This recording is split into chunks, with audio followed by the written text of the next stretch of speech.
Good to go. Good evening. I'd like to call the July 24th, 24 regular City Council meeting to order. Could we stand for the Pledge of Allegiance, and please stand up for a moment of reflection. Thank you. Please join me for the Pledge of Allegiance. I pledge allegiance to the flag of the United States of America and to the republic for which it stands, one nation, under God, indivisible, with liberty and justice for all. As we gather here today, let us come together as one community. Regardless of our political beliefs or backgrounds, we share a common purpose: to build a better cathedral city for ourselves and future generations. Let us extend our hands to those who think differently, recognizing that diversity of thought enriches our collective wisdom. Instead of dwelling on divisions, let us seek common ground and find solutions that benefit all. Let us treat one another with respect, empathy, and compassion. When we speak, let it be a dialogue, not a battle. Let us listen actively, seeking to understand rather than to win. Finally, let us commit to leaving this world better than we found it. Whether through small acts of kindness or larger efforts, let us be the change we wish to see. Thank you. Thank you.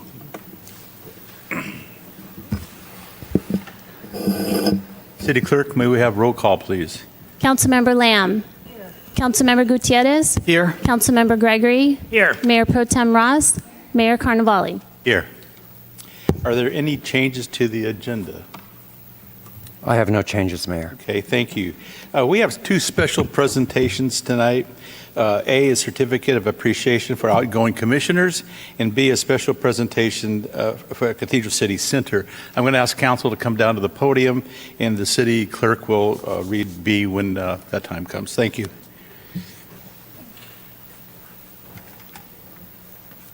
And let me just say, as the council members come down, we're recognizing our outgoing commissioners tonight, and they serve as volunteers. Nobody on the commissions gets paid for it.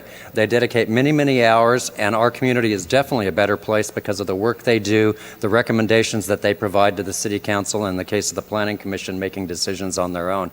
So I want to personally thank all of you who have served on our commissions and are outgoing, and the purpose of this is to give the council a chance to recognize you.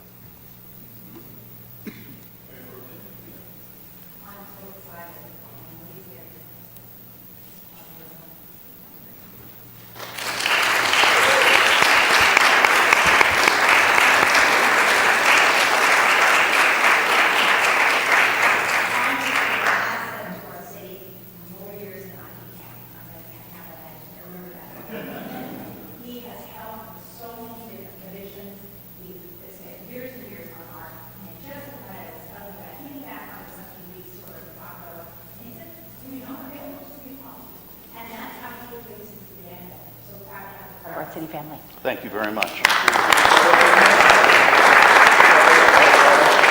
I'm coming in for this picture.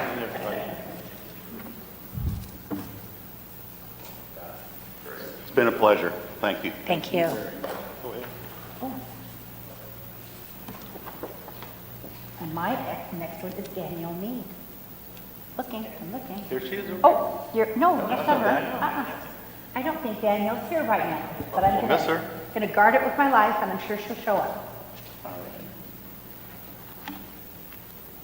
Sky Daly, Oh, there. Planning Commission.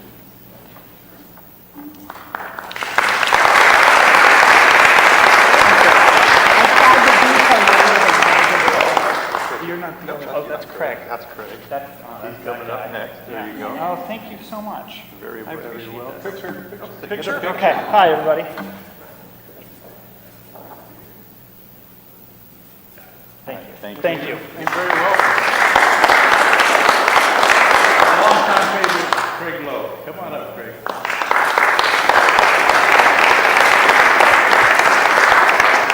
Craig, you get back in your seat right now. You're not coming anywhere. Craig, how many years have you been on planning?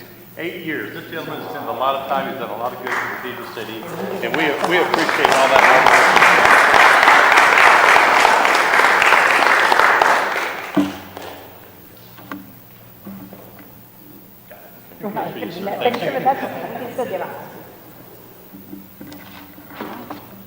That's mine.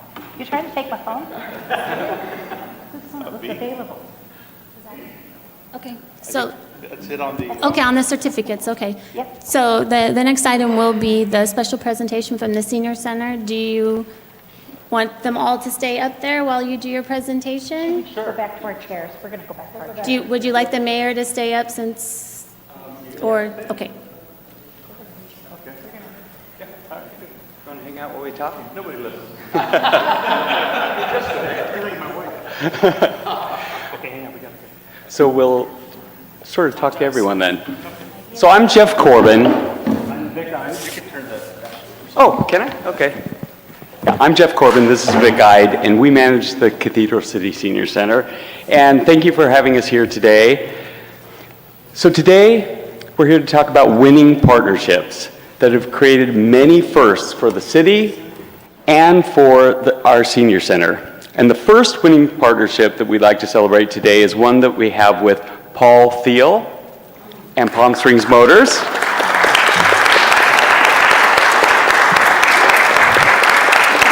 His general manager, Scott, and last name?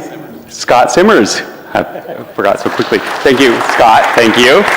And Paul Thiel, Scott Simmers, and Palm Springs Motors donated a gorgeous Ford Transit van to the Senior Center in 2021, which was pivotal to the growth of our signature food bank. They also provide funds annually to help us pay for gas, insurance, and maintenance on that van, which is extraordinary.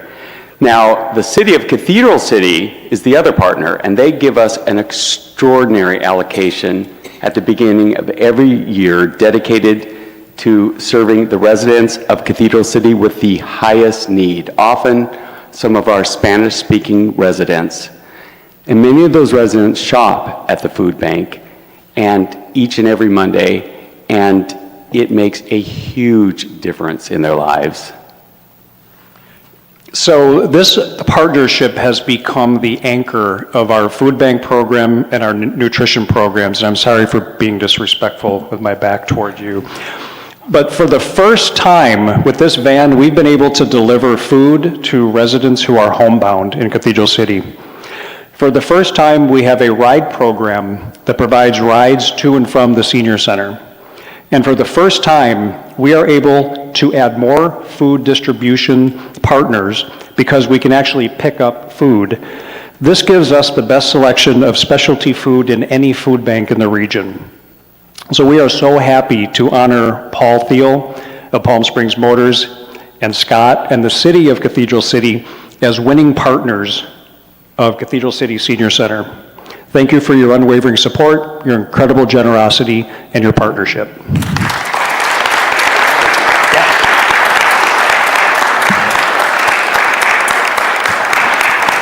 I want to get my 2 cents in. I had coffee this morning with Jeff, and you know, he says, he kind of hints around. He's like, you know, I'm always trying to raise money for the senior center because we're doing such good things. And he said, but you know, we're having coffee this morning, so you do a lot. I'm not going to ask you. I just want to thank you.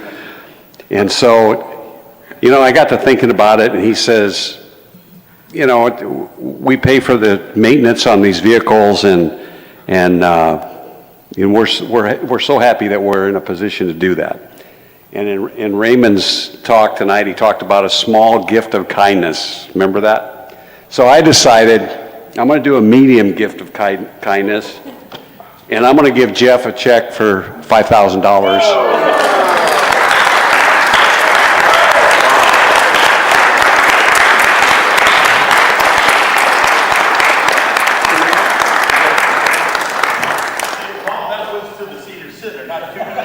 Right. No, I made that clear. That was the most expensive Starbucks I've ever had. All right. Thank you, sir. You bet. Thank you so much. And if I could just say real briefly, Paul, thank you so much for what you did. People every day benefit for that act of kindness, and right now there's a place for you in heaven. Not that I want you to go there soon, but you're awesome. Thank you so much. Thank you. Thank you, Scott. Okay, and we have just one more winning partnership that we want to recognize. And this is actually this is international in scope, which is really exciting.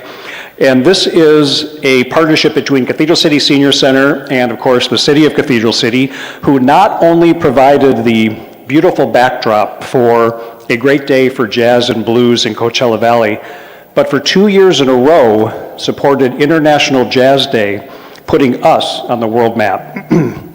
Jeff McDonald, owner of the Roost Lounge, I'm not sure if he's here today.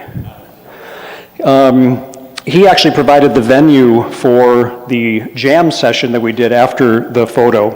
Of course, the incomparable jazz musician Eve Evans, who was responsible for bringing all those world-class musicians to Cathedral City, who cannot be here today.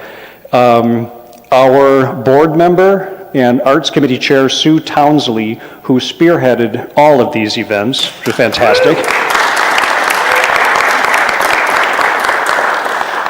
And of course, everyone's favorite videographer, Alan Carvalho, who captured a piece of history that day. So a little context. In 1958, there was an iconic photo taken in Harlem of the country's best jazz and blues musicians. It was called A Great Day in Harlem for Jazz and Blues. Since then, this photograph has been reenacted across the globe. And in fact, our own Sue Townsley played a significant role in creating this photo in Los Angeles, in UCLA, a few years back on the 50th anniversary of the original photo. What year? 2008. In 2008. Now, this year, for the first time, this iconic photo is recreated right here in the Coachella Valley. It was called A Great Day for Jazz and Blues in Coachella Valley, and for the first time in Cathedral City, putting us on the world map for jazz and blues. And for the first time, world-class jazz and blues artists gathered at the Roost Lounge for an impromptu and unparalleled jam session following the iconic photo shoot. We are so happy and to honor the following individuals for their winning partnership in putting Cathedral City on the global jazz stage, and for laying the foundation for our arts, culture, and humanities programs at Cathedral City Senior Center. Mr. Mayor, for the City of Cathedral City, Sue, Alan, and to Jeff McDonald and Eve, who couldn't be here, that's on behalf of our board, Shelley Kaplan, Sue, and the rest of the entire board, that Vic and I thank you all for your support. Thank you, Jeff.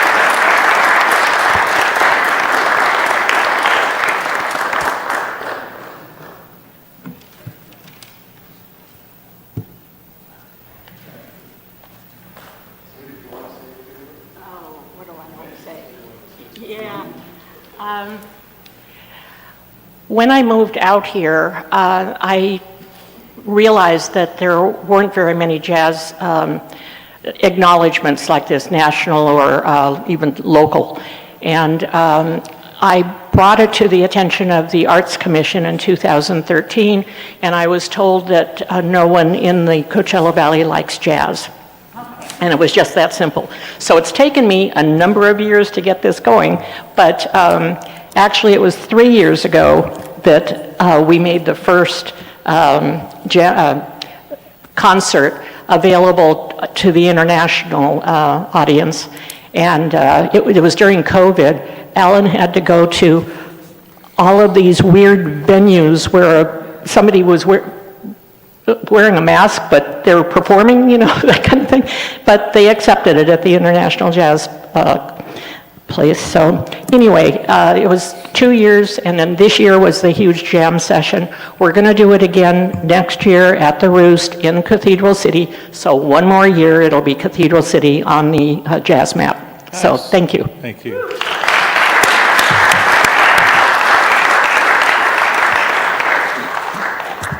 Okay, thank you very much. And now it's time for public comments. City Clerk, will you please read the statement of participation?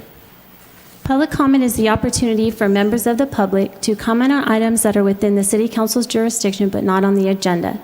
Because of restrictions contained in California law, the City Council may not discuss or act on any item not on the agenda, but may briefly respond to statements made or ask a question for clarification. The mayor may also request a brief response from staff to questions raised during public comment or request that a matter be agendized for a future meeting. Public comment will be limited to 3 minutes. If you're a member of the public and you wish to address the City Council, please complete a request to speak form available at the entrance and submit it to the City Clerk. You will be called upon at the appropriate time. If you have materials or other items to present to the members of the City Council, please do not approach them. All materials shall be presented to the City Clerk for distribution. I do have a few individuals that would like to comment, but I also have a few comments that were sent to me to read into the record. So I'm going to go ahead and do those first, and then we'll have those that are here in the chambers. The first comment is from Jerome Elliott, and it says, "Dear council members, I would like to bring to your attention the persistent cannabis odor affecting our quality of life at Date Palm Country Club. We bought a house at 137 Via Estrada near the front gate in January. Because we are not able to visit during late night hours during escrow, we had no idea that the cannabis businesses on Perez Road either vent their facilities or harvest their crops in the middle of the night. We are often awakened in the early morning hours by the overwhelming stench of raw cannabis. This is not only on the outside of our house, but also coming through the HVAC and creating a nuisance to sleeping. I imagine that there are many controls in place for these businesses, but they are not working. We realize that the city reaps beneficial tax revenue from the industry, but what is the aggrieved homeowner supposed to do? After only 7 months, we are thinking of selling, but I feel we would have to disclose this to potential buyers. Had it been disclosed to us by sellers, we would not have purchased a home here. We're very frustrated. Can the city help to ensure that cannabis businesses are following odor code compliance? Surely we can't be the only people in this circumstance." Okay, that's one. The next one is from David Coslow.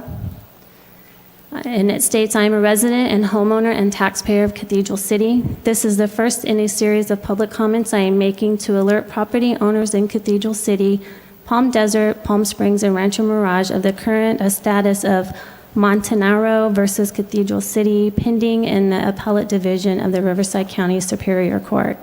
On July 5th, 2024, the Appellate Division issued its opinion that the City of Cathedral City's March 23rd, 2022 resolution number 2022-14 establishing a $5,000 fine for first-time violation of the city's short-term vacation rental regulations violates the 8th Amendment of the United States Constitution as an impermissible excessive fine. This appellant decision is not final. If the decision overturning the $5,000 fine becomes final, it will affect property owners in all 4 desert cities who were illegally fined for short-term vacation rental regulation violations. If the appellant division's decision becomes final, property owners who are entitled to refunds of these fines should expect this city council transparently, that is, on the public record, to issue orders to city staff first to notify persons entitled to refunds, and secondly, to establish a quick and easy process by which these persons may receive their refunds with interest at the 10% legal rate of interest. I will continue by public comment to notify the public of the status of the Montanaro case. And the last comment that I'll make for the record is from Rebecca Navarre. And her statement is, "The existential threat of excessive heat affects the outcome of CC residents' top service priorities. A 2023 study by CNN finds that violent crimes like murder, aggravated assault, rape, terrorist attacks, and mass shootings are more likely with elevated temperatures. Potholes occurs when UV rays react with oils and asphalt, which becomes soft, causing ruts and erosion of asphalt, especially from heavy vehicles. The general detractors of high heat are drought, wildfire, availability of water, floods, biodiversity, and adverse effects on soils. These may seem like abstracts, but for example, do you have trouble finding a good watermelon? Urban forests can help prevent flooding and reduce the effects of hurricanes in a number of ways. Trees intercept rainfall, preventing it from falling on the ground and washing down paved surfaces. Trees increase the rate at which rain can infiltrate the soil. Tree roots absorb water that would otherwise become damaging runoff. Urban forests help cities adapt to the impacts of climate change. The differential temperature from tree shade to asphalt street can be 20 to 40 degrees and more. Trees increase retail sales by just under 12%. Grading of one's own property to create small catchment basins can return rainfall to the aquifer, a practice known as permaculture. Although our current systems of recycling are incompetent at best, composting and purchasing products with less plastic packaging and educating oneself about recycling can vastly reduce the amount of methane produced by landfills. We are in the heat-induced drought, which will likely threaten our way of life increasingly in future years. Our city and we citizens need to study these issues and consider what contributions we can make as amendments to Cathedral City's general plan. Thank you for your consideration. These few reflections in the hopes of conversations will grow and foster results for our climate resilience and for planting seeds for a new future based on respect for our earth. Thank you. So that's those comments, and now we have those that are here in the council chambers, and the first one is Ari Knox. Hello, my name is Ari Knox. I'm here to talk about Festival Lawn. I've emailed you all, and I think I gave a document that's been passed out.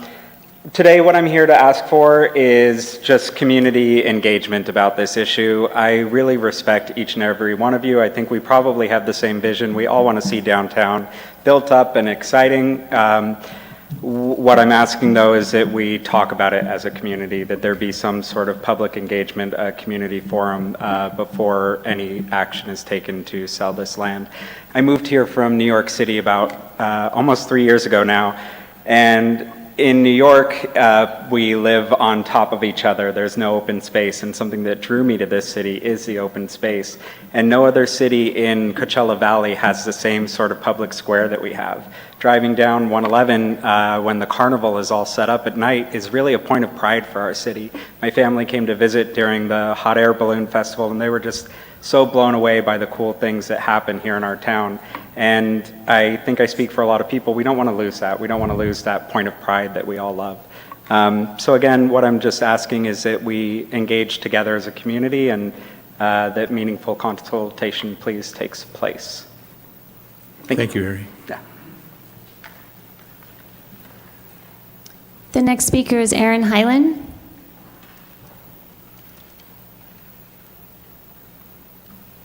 Hello, esteemed council, Mayor Pro Tem.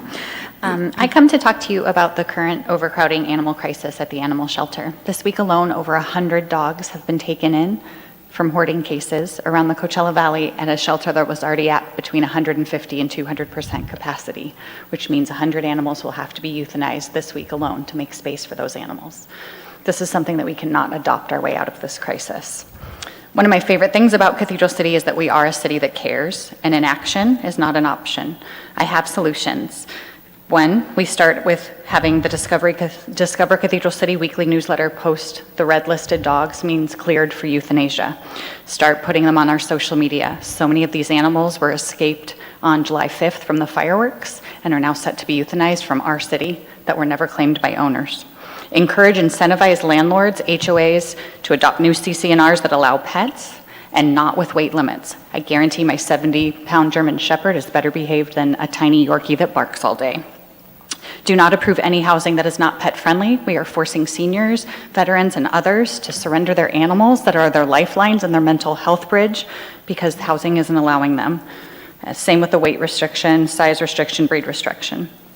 And do not allow backyard breeders. Do not allow any permits, and certainly don't approve something like Bully Fest in our city that encourages people to breed. Those animals cannot breed on their own and have to be artificially inseminated, and you promote that by allowing something like that in our city while animals die in our shelter. Perfectly healthy, adoptable, well-behaved animals. I have the call to action for all of us. Suggestions. Nancy, go over the MOU with the Riverside County Department of Animal Services. I know you're new to that commission and you're already making change, and bring that to council for review. Awesome, thank you. Ernesto, maybe you can call the local vets in our city and see how we can partner for lower spay and neuter rates. We have 3 amazing ones in our city: the Cat Clinic, Ridgeline Animal, and also Carter Animal Hospital. Raymond, maybe you can get in touch with the Animal Action League and Animal Care Center Network and get more spay and neuter buses in our city. I say those instead of the county because they allow larger animals. Rita, maybe you can contact Cindy Yukin from the Yukin Report and get some stories done and get this out to our residents. Mark, as mayor, tell everyone that we care about this and that we encourage everybody. It's free to foster and it's free to adopt. They're doing everything they can. I want to show that Cathedral City is a city that cares. And I implore everybody in this room, not just the council, but staff as well, and everybody attending, to go down to the shelter and see what the crisis looks like. So we've got 3 dogs per kennel that are made for 1. There's over 50 puppies in addition to the 100 of hoarding that are coming in. And if everybody in this room would just agree to foster or adopt, we would not have any on the kill list. So thank you. I want to thank you for your time. We cannot adopt our way out of this crisis. We need more spay and neuter. And I encourage you to attend the meeting with Nancy next week. It is the 1st. It's Thursday at the Coachella Valley Animal Campus in Thousand Palms at 9:30, and it's open to the public. Thank you. Thank you, Aaron. The next speaker is Jens Mueller.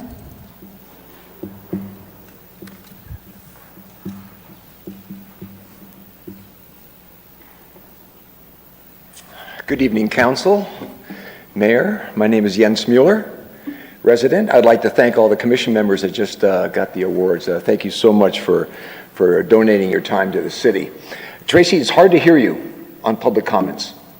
Yeah, it's I couldn't hear it that well, so need to get it more articulate, I guess.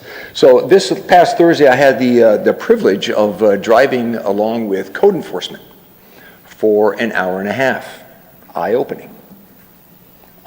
So we've got a Sky Park mobile home village, which is apparently a real eyesore and a real big problem, a legacy case, if you will. We drove by the cannabis, which was a constant source of cannabis odor, and we drove by a couple other buildings. We did it all in about an hour and a half, 1 code enforcement officer. And I think the purpose of the trip was to show me that, oh my gosh, there is so much more that the code enforcers do that we're so overwhelmed. I'm going to withhold judgment on Justin because we had a good conversation, him and I, regarding moving forward. He has applied for a grant that will allow the city to purchase, I believe, 5 data ticket processing units for each code enforcement officer, which would greatly improve efficiency. And that's one of the reasons I'm here. Hold the line on hiring. In my opinion, 40 years in contracting, we don't need any more code enforcement officers. We can leave 1 or 2 in charge of legacy cases, handle those. We leave the other 3 to handle one of the most pressing issues facing every homeowner in this city. Every one of your constituents has a complaint about it. They may not verbally say it like I do, but trash cans being stored in front of a home is city blight. I say we do 4 things. Number 1, we get data ticket. We stop scribbling on stone tablets these citations. This is 18th century, this is the 21st century. Let's get the data ticket. Let's contract, number 2, let's contract with data processing. Let's not be handling these citations ourselves. That's number 2. Number 3, we do what Councilman Gutierrez suggested, and we have 2 or 3 code enforcement officers on Monday patrol the street, hand out warnings, hand out citations, and then follow that Tuesday, Wednesday, Thursday, Friday. And 4, we have Ryan pepper social media with warnings and saying, we are now serious. The city of Cathedral City is serious about beautifying our city. We all are. It's up to you to do it. So hold the line on hiring, get data ticket, get data processing online, and let's start cleaning up this city. Thank you very much. Thank you, Jens. Next speaker is Sam Tolles.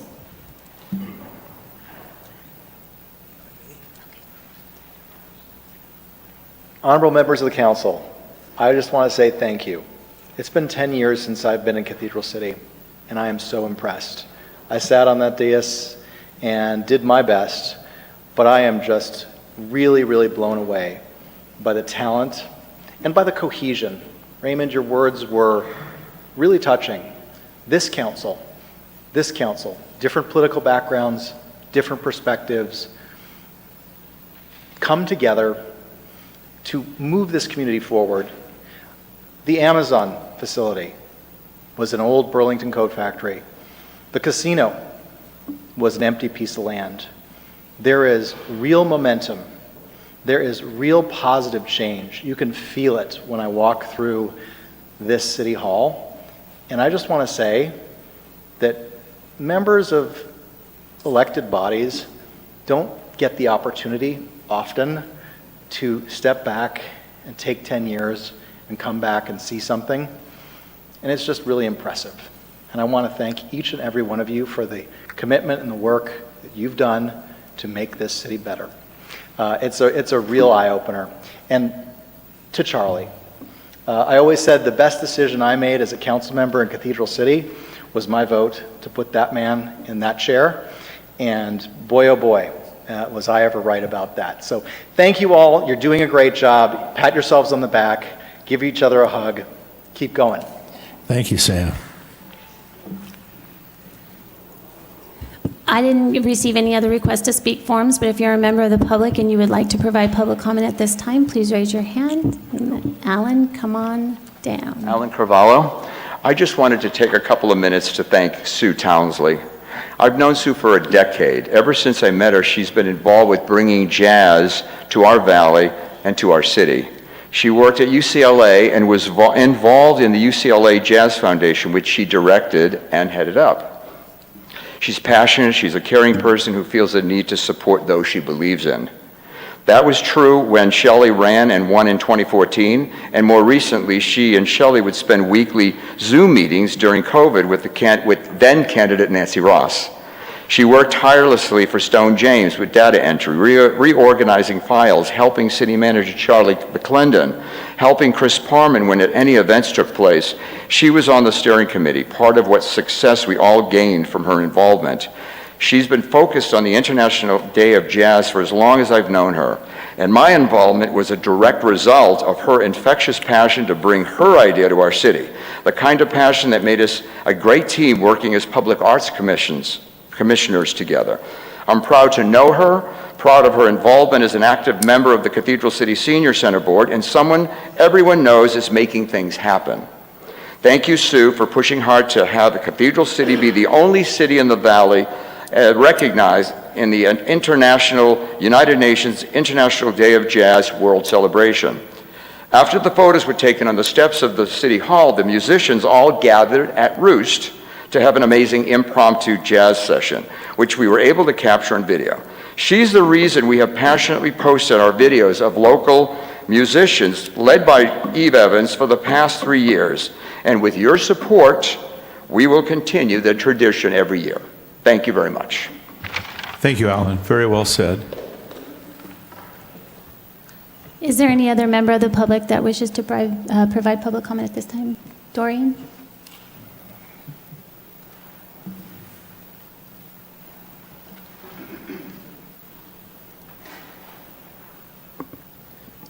Good evening. My name is Dorian from Whispering Palms Trail, south of Ramon, and we are still waiting for some sort of traffic calming on our side of Whispering Palms Trail. We noticed that you guys put the unit on the north side where they also speed, but that's not even helping them. People are still speeding there even with that unit. It's not working. All it is a blue and a red light, and it tells you your speed. What we need is speed humps. Once people realized that there is no camera on the unit and they won't get in trouble, they continued their bad habit of speeding. I don't understand why we continue to put Band-Aids on these issues when you can just fix it for good.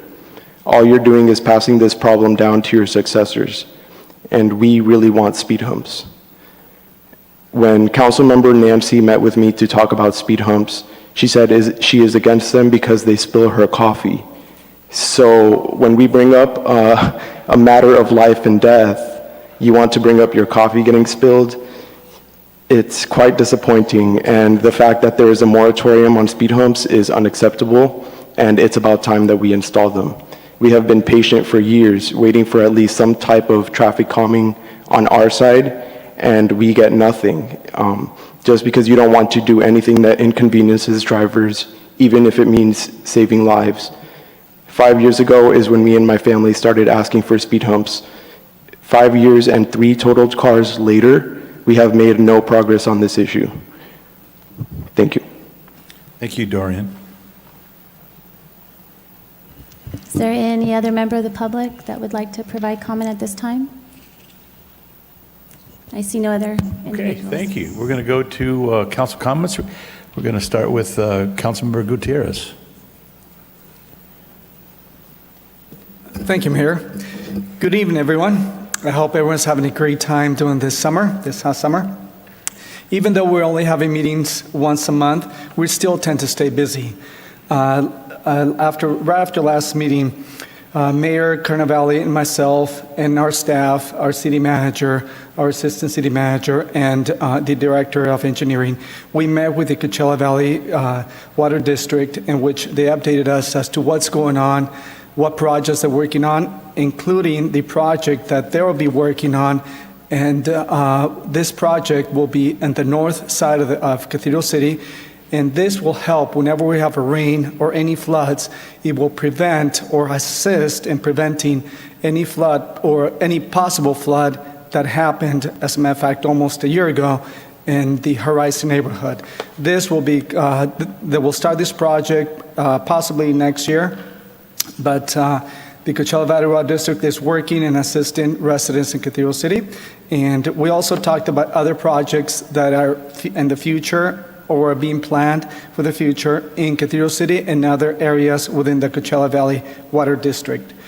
I also spoke with several residents. One of them contacted me regarding his property tax bill. His bill is, he has a couple of issues in which he's being charged, he believes, double by the Bird-Tech Waste Management, and I'm going to be contacting our city manager to discuss to see if there's any discrepancies in the bill.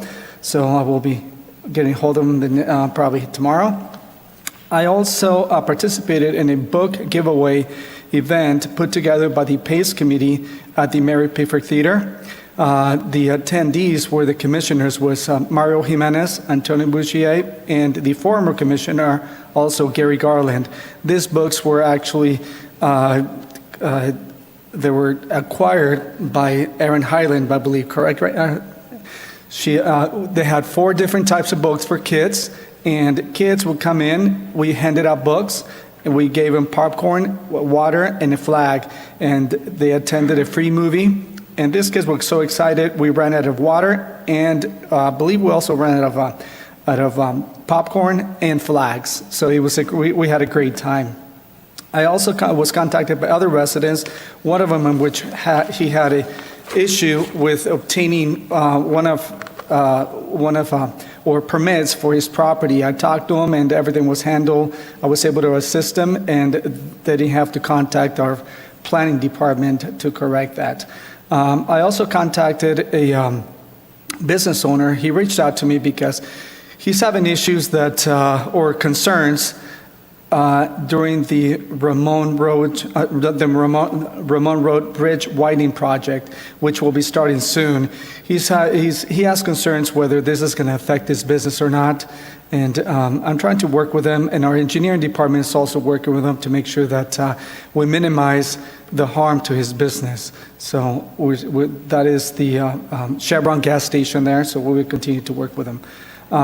Also, if you haven't driven by Landau, we actually did install a traffic signal. The traffic signal is working, and hopefully this traffic signal will assist residents in actually lowering the speeds, and will also help students cross the road back and forth on Landau and McCollum.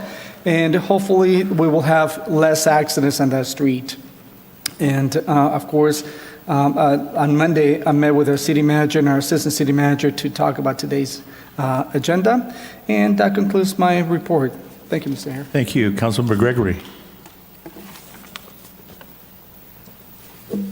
All right, thank you very much, Mr. Mayor. Yes, as has been said, our last meeting was way back on June 26th, but we all managed to stay busy and try to endure the heat or get out of the heat off and on as we can. So I want to wish everyone a happy new year. We're in our new fiscal year. I see our finance director, so I know he celebrates the new budget year every year. So starting July 1st, we are in a new budget year, so happy new year to everyone. I did get the opportunity, invited by Southern California Edison, to participate in a 3-day workshop that they put on. They actually took us to, it's called their SCE High Sierra workshop. It's up in the High Sierra where they have a series of reservoirs and lakes and hydroelectric plants. So it was a chance for them to kind of show off that operation and what they do. Some of those plants are more than 100 years old. They've been generating, it actually started off with the Huntingtons were generating electricity for the red cars down in Los Angeles, and through a series of transactions over the years, Southern California Edison now has owned that area for a number of years, and they have a number of reservoirs. They also manage the area around one of the lakes, and they practice good forestry practices, which they share with the Forest Service. So it was kind of interesting. It was an opportunity for them to kind of show off a little bit to some of the elected officials, but also for us to learn a little bit about their efforts in helping generate green energy for us down here in energy-thirsty Southern California. I did also attend on July 17th the dinner with Patsy. It was at Tony's Burger in Cathedral City, benefiting Safe Schools Desert Cities, which is one of my favorite charities. I was happy to see our city manager Charlie there, and Rita, I saw you there too during the event. So if you haven't been to a dinner with Patsy event recently, make sure you get on the mailing list. Support our local businesses, first of all, on a slow night, and also support some local charities. And last night, I was here in the council chambers for an event put on actually by College of the Desert. It was an update. They called it Happy Hour with Hope, and Mayor Pro Tem was there along with our city manager, assistant city manager, a number of department heads and other staff were here, along with a number of people from the Palm Springs Unified School District and the COD Foundation, and they gave an update on Roadrunner Motors. Roadrunner Motors is of course, their automotive technical school that will be going in the middle of our auto center on Highway 111, or just off Highway 111. It's near and dear to my heart because in 2021, when I was mayor, that project started to go away. COD was going to reallocate the funding, and it was the community that stepped up, led by some of our staff, Stone James, but others that stepped up, that caused both a political change and other changes that reinstated that project. And it is moving forward.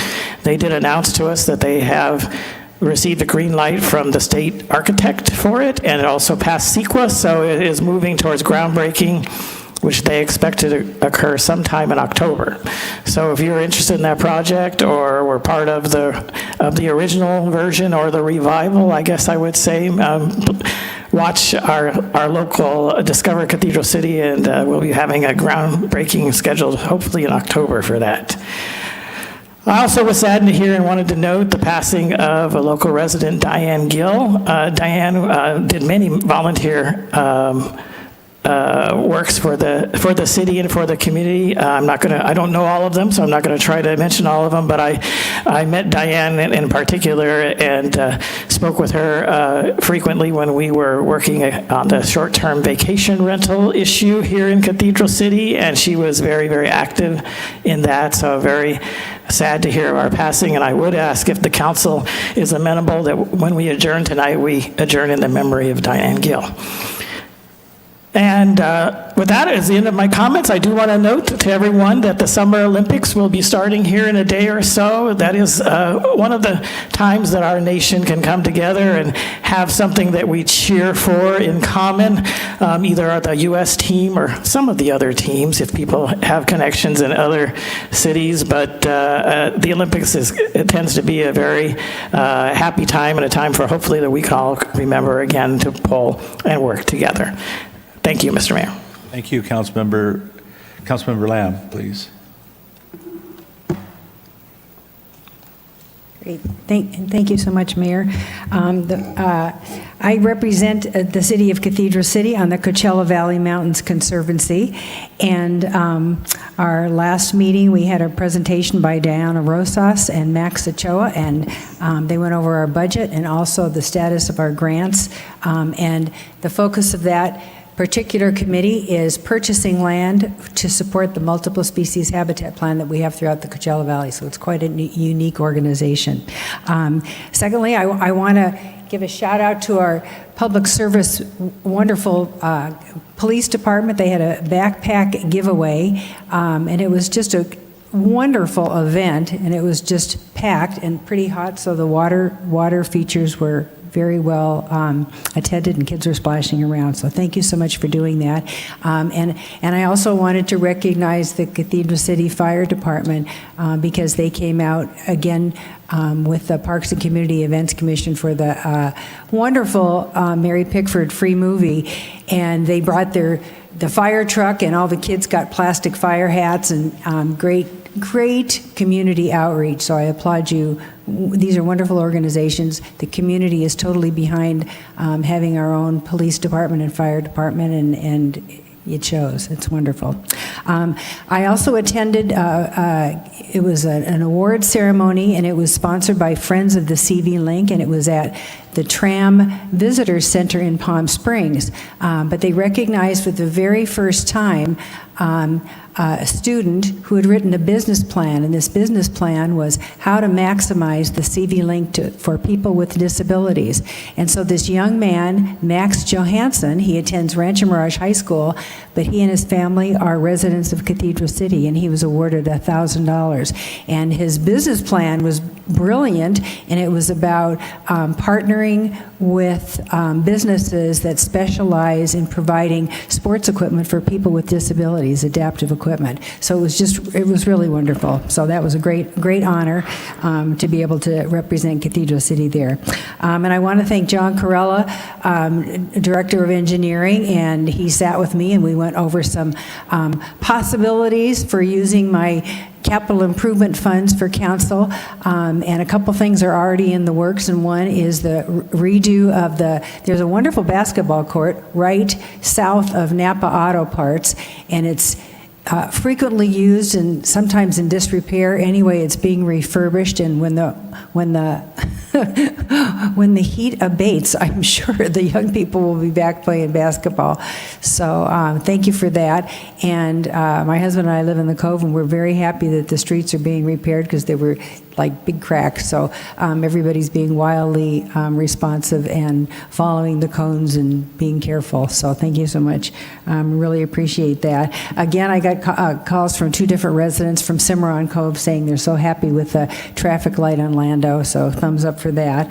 And the other thing that John and I talked about was the possibility of putting in an ADA ramp around one of the entrances and exits to a mobile home park along Cathedral Canyon. So that's definitely a possibility, and it's probably in the works. I had a great Starbucks, iced wonderful drink with Galia Brown, and Galia Brown is the community outreach person for Desart Performs, and they are interested in leasing a property in Cathedral City at Cathedral Canyon South, and she was giving me an update on that. So she says Cathedral City, as somebody pointed out, Cathedral City is on fire, and they know it, and they love the fact that there's a large parking area because currently they're at the Women's Club in Palm Springs, and it's in residential. The parking is in a residential area.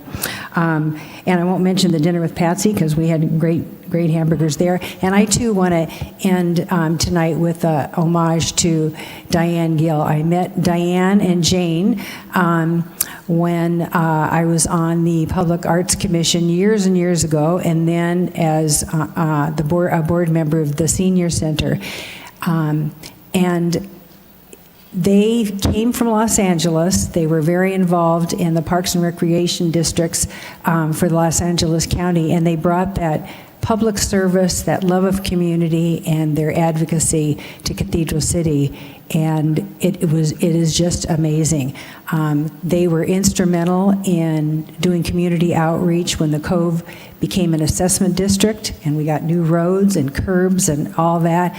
And they were out knocking on doors and telling the folks in the community what this was going to do for the Cove, and it certainly has. And just several months ago, there was the final recognition of donors to the Fine Food Bank, and Debbie Espinoza is the executive director there, and there was Diane.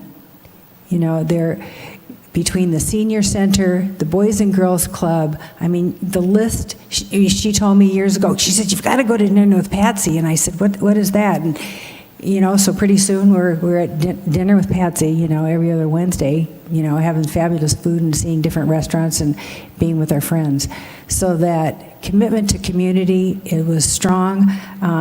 You know, years ago I found this quote and I just love it, and it says, we're here on this earth to be of service to others. What the others are here for, I don't know. And Diane was that perfect, exquisite blending of seriousness and sass. So I will miss her. Thank you. Thank you. Mayor Pro Tem. The first time I ever met Diane, I don't know, there were pleasantries mixed between us. And then she leaned in and said, what do you do for the city? And I mean, she said it just like that. Like if I wasn't doing something, I was in big trouble. Good news was I was doing something, so I was okay. And I know that the community will miss her. She was a strong woman. And that's something we say more often now. But I assure you, in the 60s, when she was in her prime, she was a strong woman then. And people didn't say that so much. So I'm happy to know her for the little bit that I did. Between the police, their event at the amphitheater, and Sunline Transit, I was honored to donate 400 backpacks, so 200 to each agency. It made a difference, you know, I know it did, and so that was pretty exciting. I participate with Sunline, and they most recently made me their chairman of their board, which today was my first actual meeting as chairperson, and then also was the day that we had to negotiate the CEO's new amount of money she's going to get. It's like, really, did you guys plan it this way? Here, let's pick her. She doesn't know any better. But anyway, we got through it with flying colors. Everybody came out happy, and I'm happy to be a part of them. I want to, well, first of all, I saw Danielle come in. Are you still here, Danielle? Oh, there you are. We wanted to honor you earlier, but you were not here, so we honored you without you. I hope you don't feel left out. And of course, Aaron, I'm so pleased that you're here. I also intended to speak about the animals today.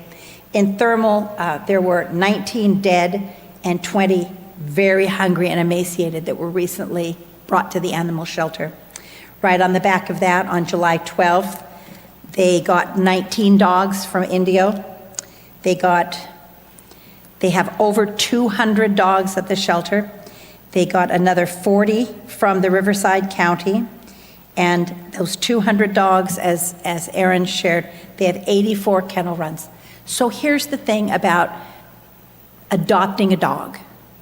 It's like adopting a child. It's like having your own child, you know? You just don't know until you've had them in your arms for a couple days, and it doesn't even matter if they're ugly. By the third day, you just love that little thing in your arms, and I promise you that that is true of dogs and puppies and cats too. It doesn't mean you get the breed that you were looking for. It doesn't mean it's the most handsome or most beautiful animal you've ever seen. It means they're gonna love you, and you're going to learn to love them too. And it's a wonderful bond that many, many of us here know about, having an animal in your life and how much it is an advantage. The shelter was lucky enough to send, and Aaron, correct me if I'm wrong, I think it was 50 dogs to Utah. So they were able to put them on a plane and send them to a no-kill shelter. But unfortunately, our shelter isn't no-kill. And we have way too many animals. If you have room in your heart, better yet, room in your house, it'd be really great if you went out and just looked at them long enough until you fell in love, and then you couldn't help yourself, you'd have to take it home.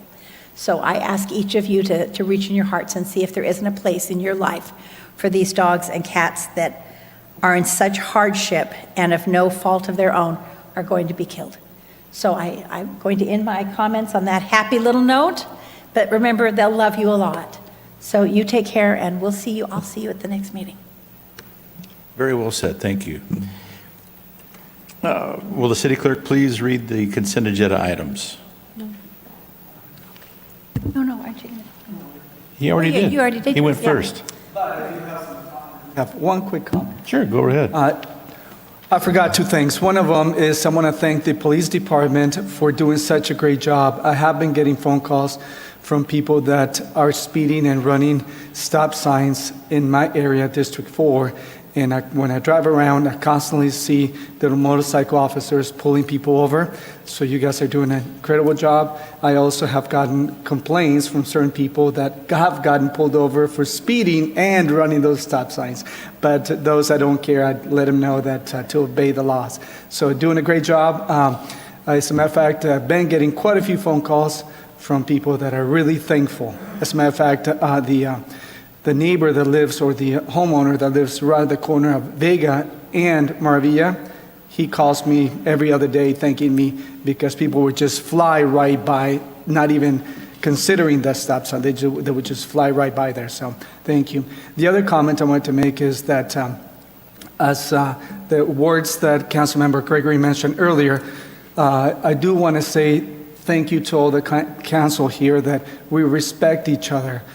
Even though we think differently politically, we have different political views, we respect each other and we keep our political views out of Cathedral City, and we do what's best for the city, not what's best for our federal, you can say, political views. So thank you for that. Thank you. Okay, now read the consent agenda items, please. Item number 3A is to waive full reading of ordinances on the agenda. Item number 3B is to approve the study session and regular city council meeting minutes of June 26, 2024. Item number 3C is to receive and file payment of claims and demands for June of 2024. Item number 3D is to accept the resignation of Danielle Mead from the Historic Preservation Committee. Item number 3E is to accept the resignation of Sky Daly from the Planning Commission.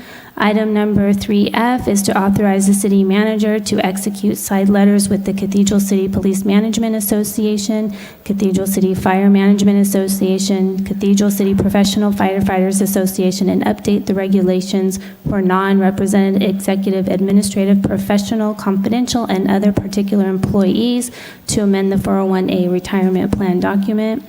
Item number 3G is to approve $3,200 of funding support from the Parks and Community Events budget for the Parks and Community Events Commission's yoga classes in the Cathedral City Community Amphitheater for the 2025 event. Item number 3H is to approve $100 from the 2024-2025 Parks and Community Events Commission Small Events budget to support the Panorama Dog Park Halloween Dog Costume Event 2024. Item number 3I is the amended track 31774 for Campanelli, approval of assignment and assumption agreement, and amendment to subdivision agreement with GID Campanelli LLC, assigner, and WH Campanelli 141 LLC, assignee. Item number 3J is to approve a professional consulting services agreement with TAMJAC LLC for community development grant support services. And item number 3K is to approve a special use permit for the 2024 Battle in the Desert to be held on Saturday, October 19th, 2024 in the Cathedral City Community Amphitheater. And that concludes the consent agenda. Thank you. Are there any members from the public that would wish to comment? I did not receive any requests to speak forums for any of the items on the consent agenda, but if you're a member of the public and you wish to provide public comment, now is the time. And I don't see any hands raised. Thank you. Council members, any comments, questions? All right, can we have a vote, please? Move approval.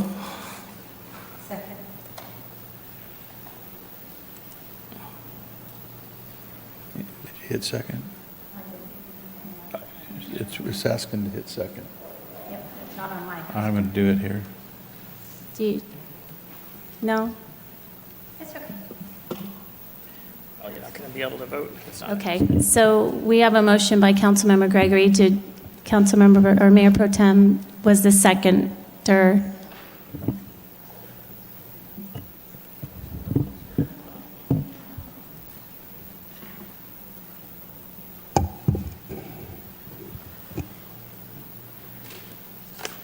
Mayor? Are you- The motion carries all ayes. Great, thank you very much. Item A, resolution referring a ballot measure to the voters for the November 2024 election. May we have a staff report, please, Mr. City Manager? Thank you, Mayor, members of the council. This is the next step in a process that we've been working on for a very long time. Just a little background. The council on August 3rd, 2022, almost 2 years ago, referred Measure K to the voters.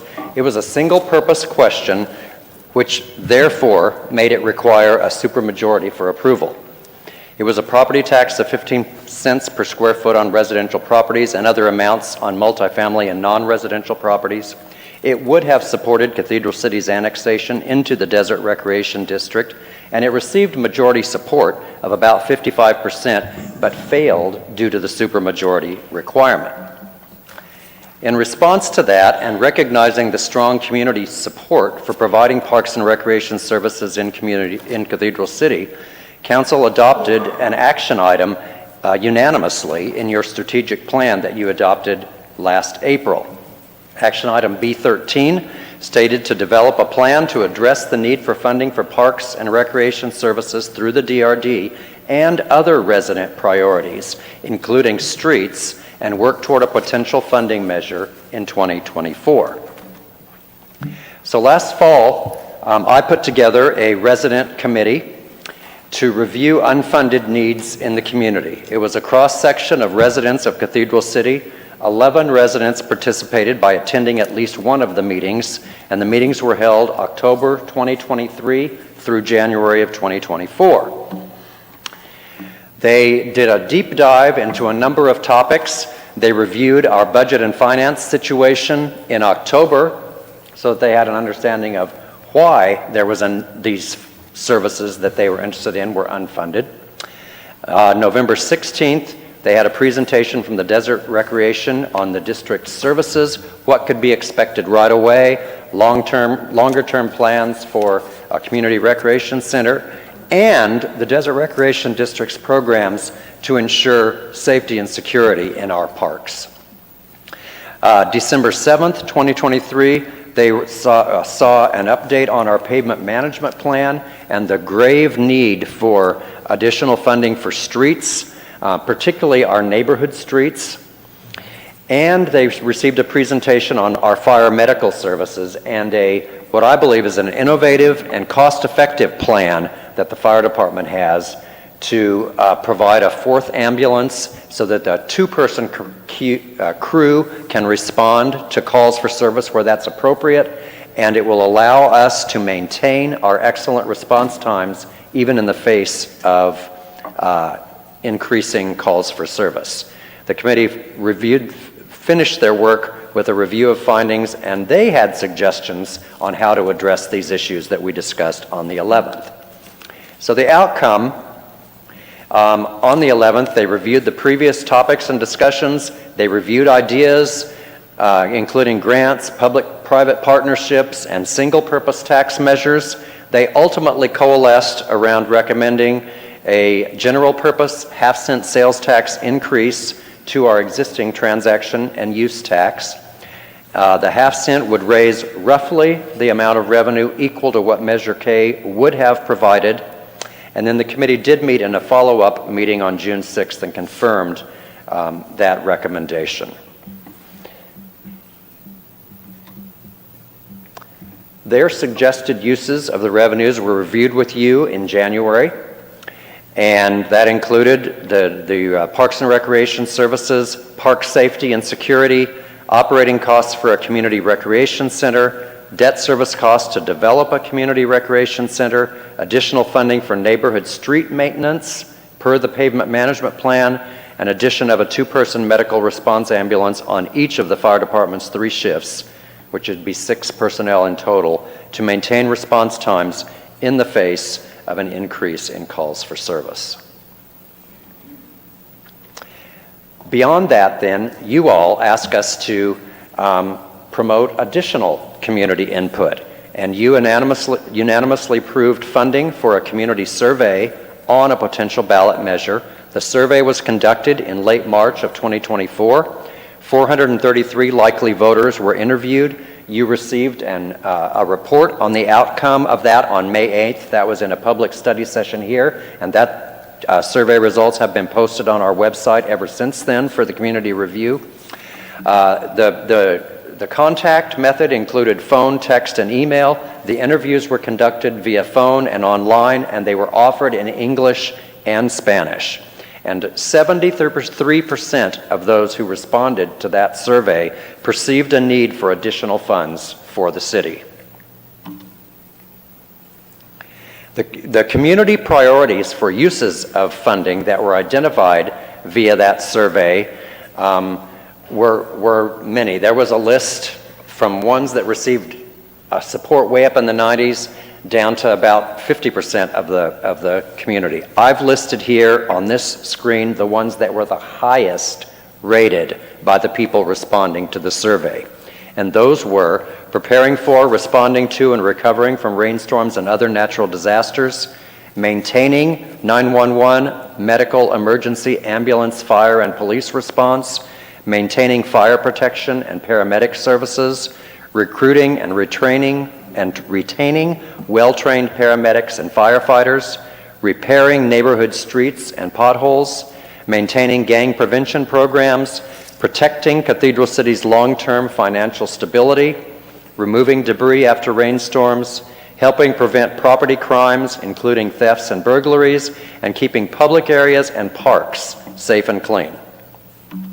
And as I said, there were many others that were identified, and they were all reviewed by you all on May 8th, but I didn't list them all here. Now, respondents were also asked about statements and asked whether this would make them more inclined to support a funding measure. And the things that were rated the highest in that were response times for medical. And the statement was, last year alone, approximately 77% of calls to Cathedral City Fire Department have been related to medical emergencies. In a medical emergency, seconds count. This measure will ensure that Cathedral City's Fire Department's medical emergency personnel have the life-saving equipment needed to maintain its emergency response times and continue saving lives. Streets. This was also very highly rated. Prior to this year's rainy season, independent engineers rated nearly 2/3 of Cathedral City's streets as fair, poor, or very poor. The roads have only gotten worse. It is time we fund these needed street and pothole repairs before the problem gets even worse and more expensive to fix. And accountability was important. This measure includes tough accountability provisions such as public disclosure of all spending and annual independent financial audits. These fiscal safeguards will ensure that funds from this measure will be used efficiently, effectively, and as promised. Property crime. Most recent crime data reports for Cathedral City found a 5-year high with over 825 reported burglaries and thefts, including more than 250 car thefts. This measure will help maintain 911 emergency response times and police patrols in neighborhoods and businesses areas to keep residents and their properties safe. And I won't read the last two, but the one had to do with the fact that, excuse me, as a sales.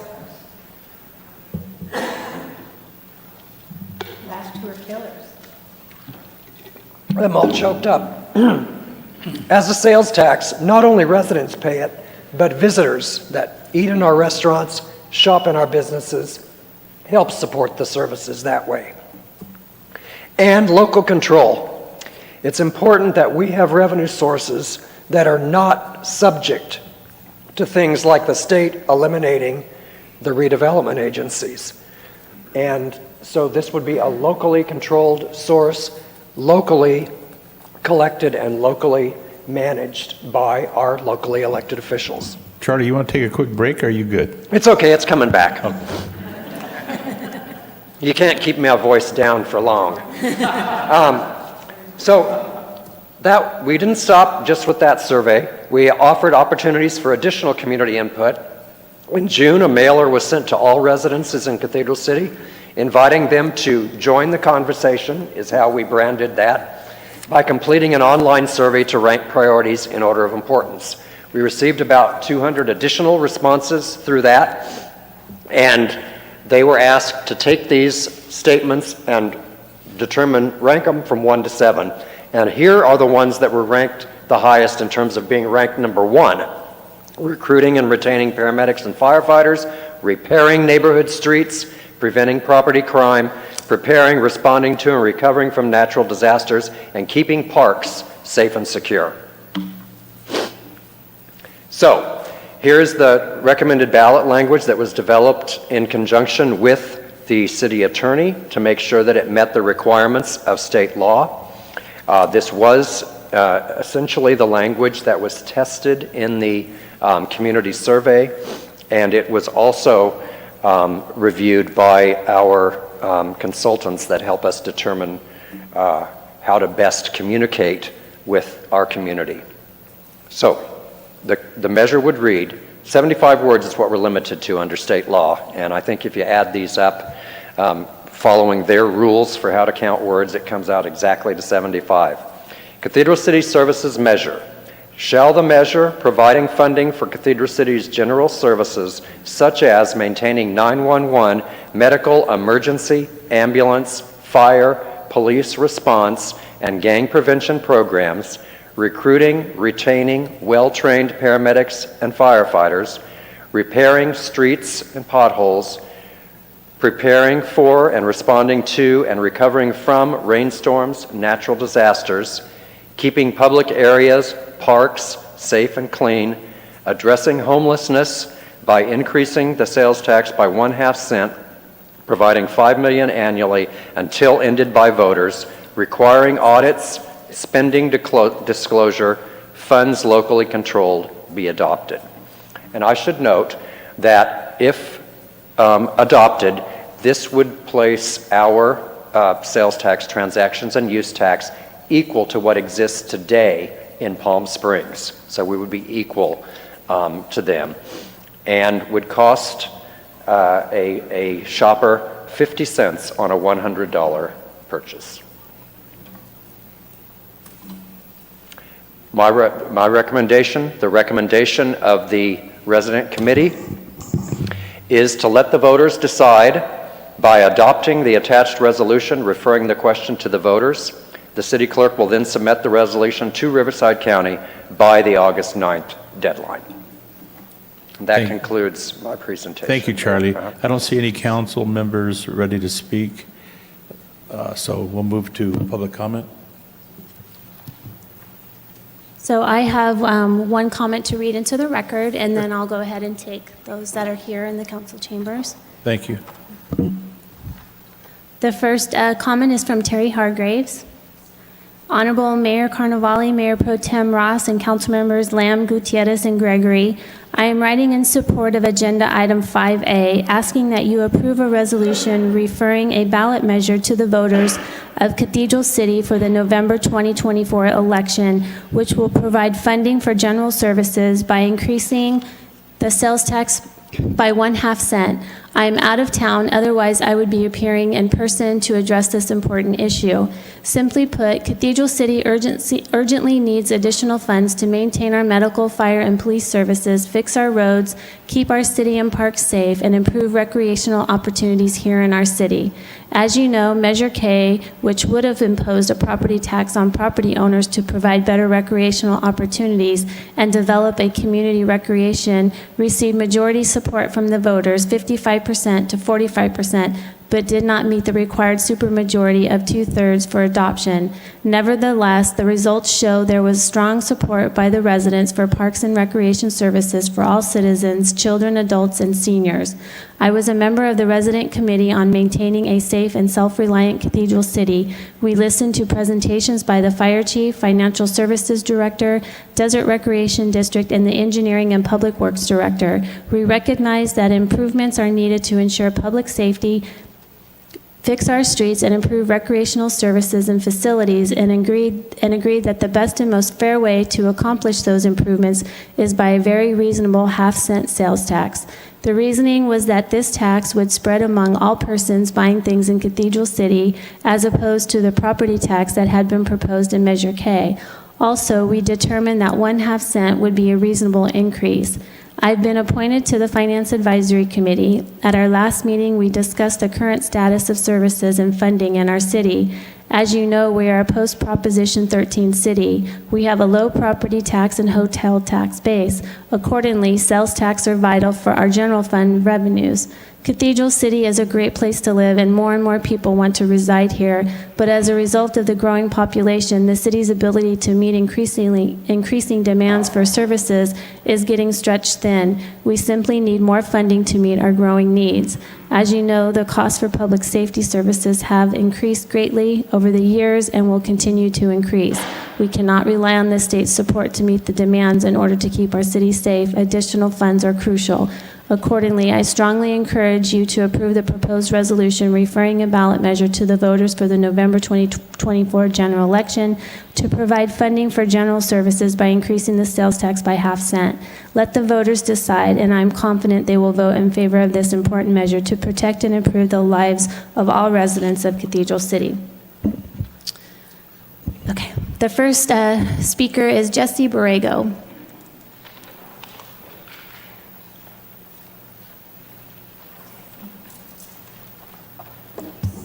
Hello, how are you? Good, how are you?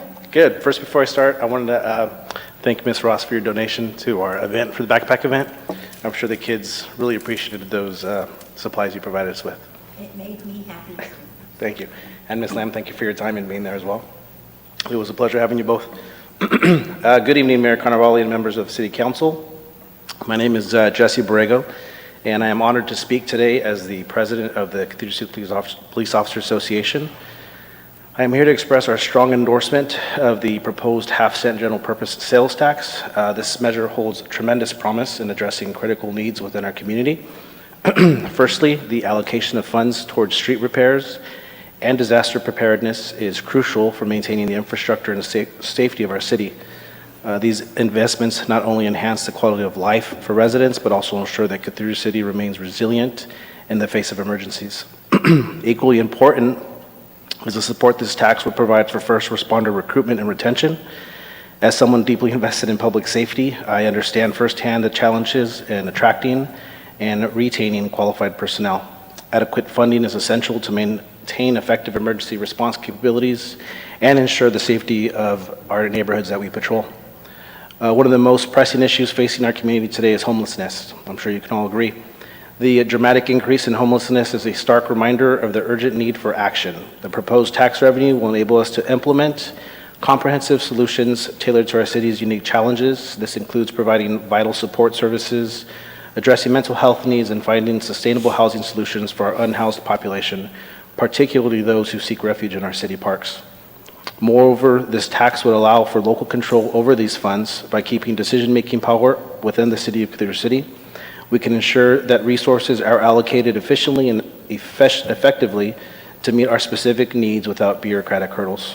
In conclusion, the Cathedral City Police Officers Association fully supports the 1/2 cent general purpose sales tax as a critical step towards securing a safer, more resilient, and compassionate community for all residents. We urge the City Council and our community members to join us in endorsing this measure for the betterment of Cathedral City's future. Thank you for your time and consideration. Thank you for your support. Thank you. Danny Lee?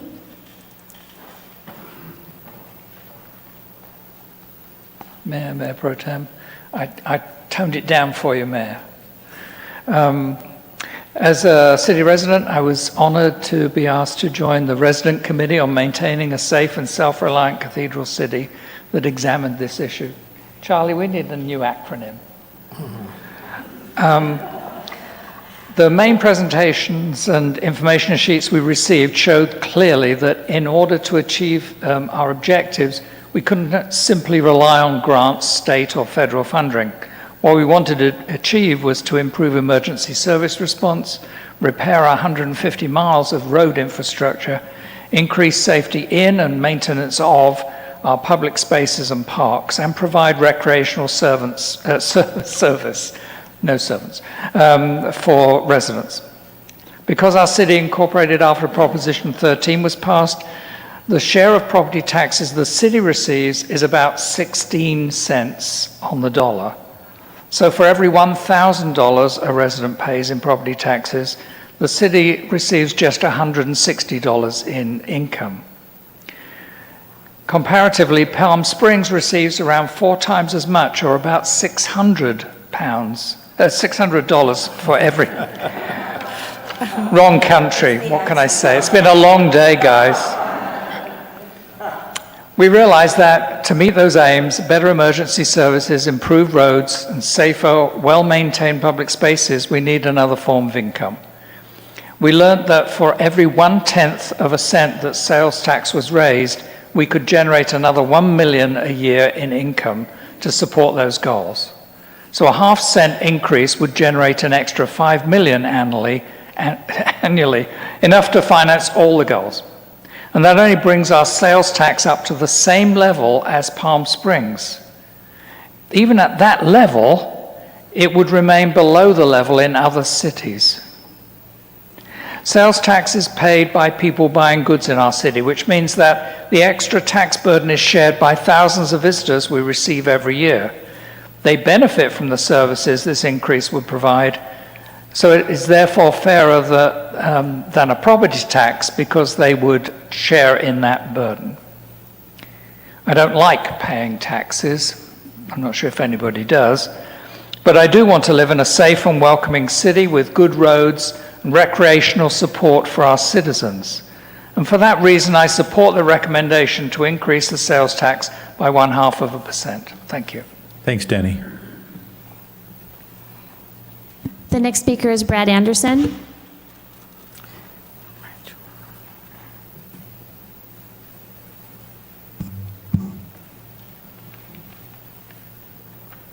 Hello, Brad.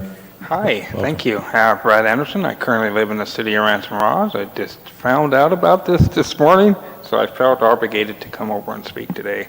I was going to refresh my memory trying to look at the resolution and staff report, but I didn't see it available back there in the packet, or any packet, for example. But I am concerned concerning the language on this agenda topic, because there's no reference to any type of tax increase at all. And that's concerning if the people of your city is not aware of this taking place today.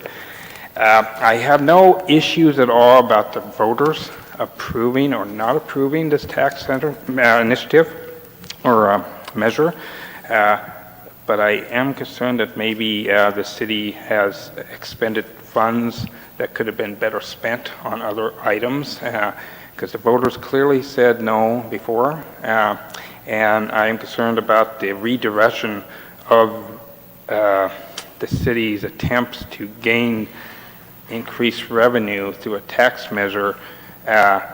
Before it was all about the perks. Now it's, according to the ballot language, it's just, I believe, keeps the perks clean and safe. Very narrow than what Measure K was, I believe. Again, one of the speakers said he doesn't like taxes. I hate taxes, and I don't think this is the right avenue at this time. People are suffering. I am suffering, and mainly because of the tax burden. We talked about property taxes before. A massive.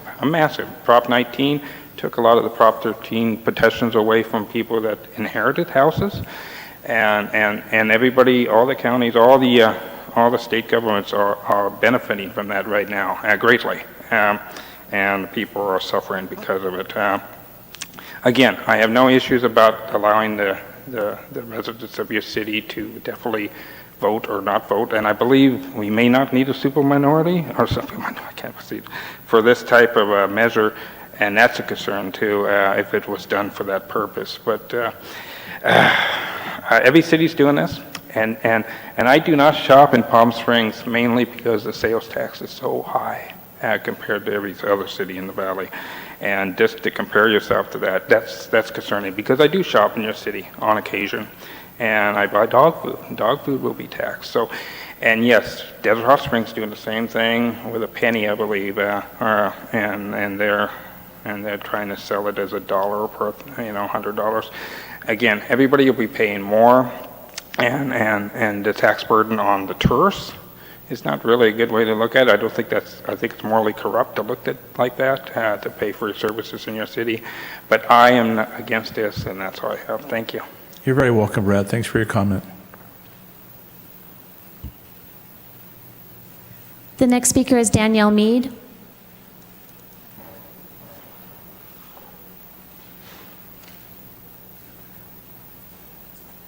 Hello, Mayor Pro Tem, council members.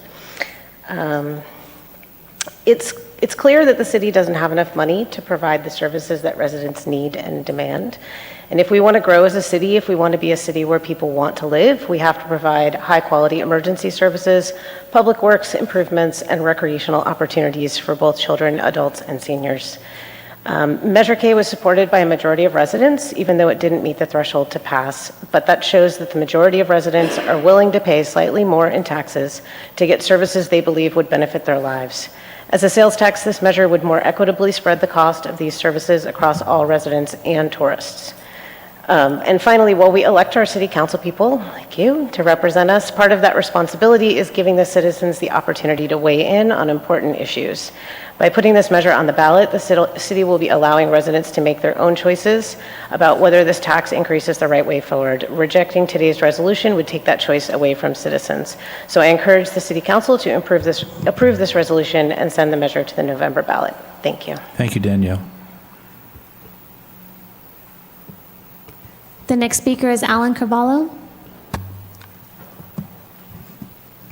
Alan. Mayor Pro Tem, council members.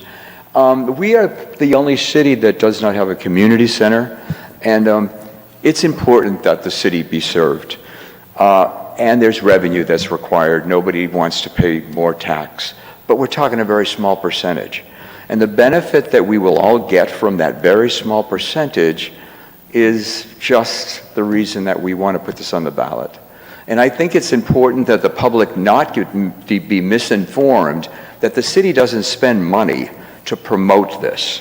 What they do is they spend money to put it on the ballot, which is required of every ballot measure, and to make that available to the public to discuss and to make public comment available, which is what you're doing now. So it's important that we not be misinformed, and doing the right thing is what we're doing now. So thank you very much for presenting this. Please move it forward. The city will be grateful for it. Thank you. Thank you, Alan. The next speaker is Jeff Corbin.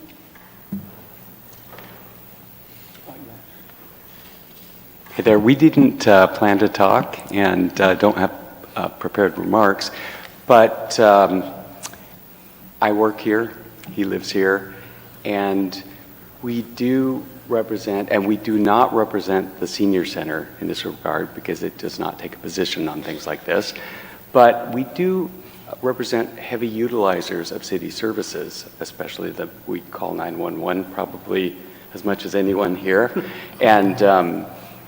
and we do note a lot of the problems at our bus stop with drug use and you name it. Oh, thank you. And we are very impressed with the extraordinary momentum that the city has. You've heard it a lot here tonight. We do have momentum that's very hard earned, and it's very easily lost. I know we're a post-Prop 13 city, and you're doing more with less. So this strikes me as a very already well supported, as we saw with Measure K, egalitarian, it's not property taxes. It's all very necessary. They're all services we're lacking. The need is there, clearly. And I applaud the city staff, the process they went through involving the community in giving their feedback. That was quite a process. I know that I was lucky to be involved. And so I can't say enough good. The need is clearly there. I see it among our thousands of people that we reach. So I can't endorse it highly enough. I don't think I have anything else to add, other than that we do see that at the center, you know, with the outreach initiative that we have that goes out into the community and sits out there and speaks with people and brings them into our senior center. The need is exploding. You know, we get over 400 families coming to our food bank every Monday, and it just keeps growing. And we don't have the space. People need a place to come and sit, just have a cup of coffee and talk, and we don't have that space. And so I think this is very much needed here in this community. When you think about our sister city, similar size, Palm Springs, us just catching up with them with the sales tax, it's the least we should be doing, because they have so much more money otherwise. So, yeah, this is a good thing. Thank you. Thank you, gentlemen. Council members, comments or questions? Mayor, if I might just ask if there's any other speakers that did not turn in a slip, if they would like to provide public comment at this time? Sure. Chip, I assume you do. I didn't see it back there, Chip. Welcome. Well, I know I'm getting thin these days, but, and hard to walk. Thank you, Tracy. I appreciate that.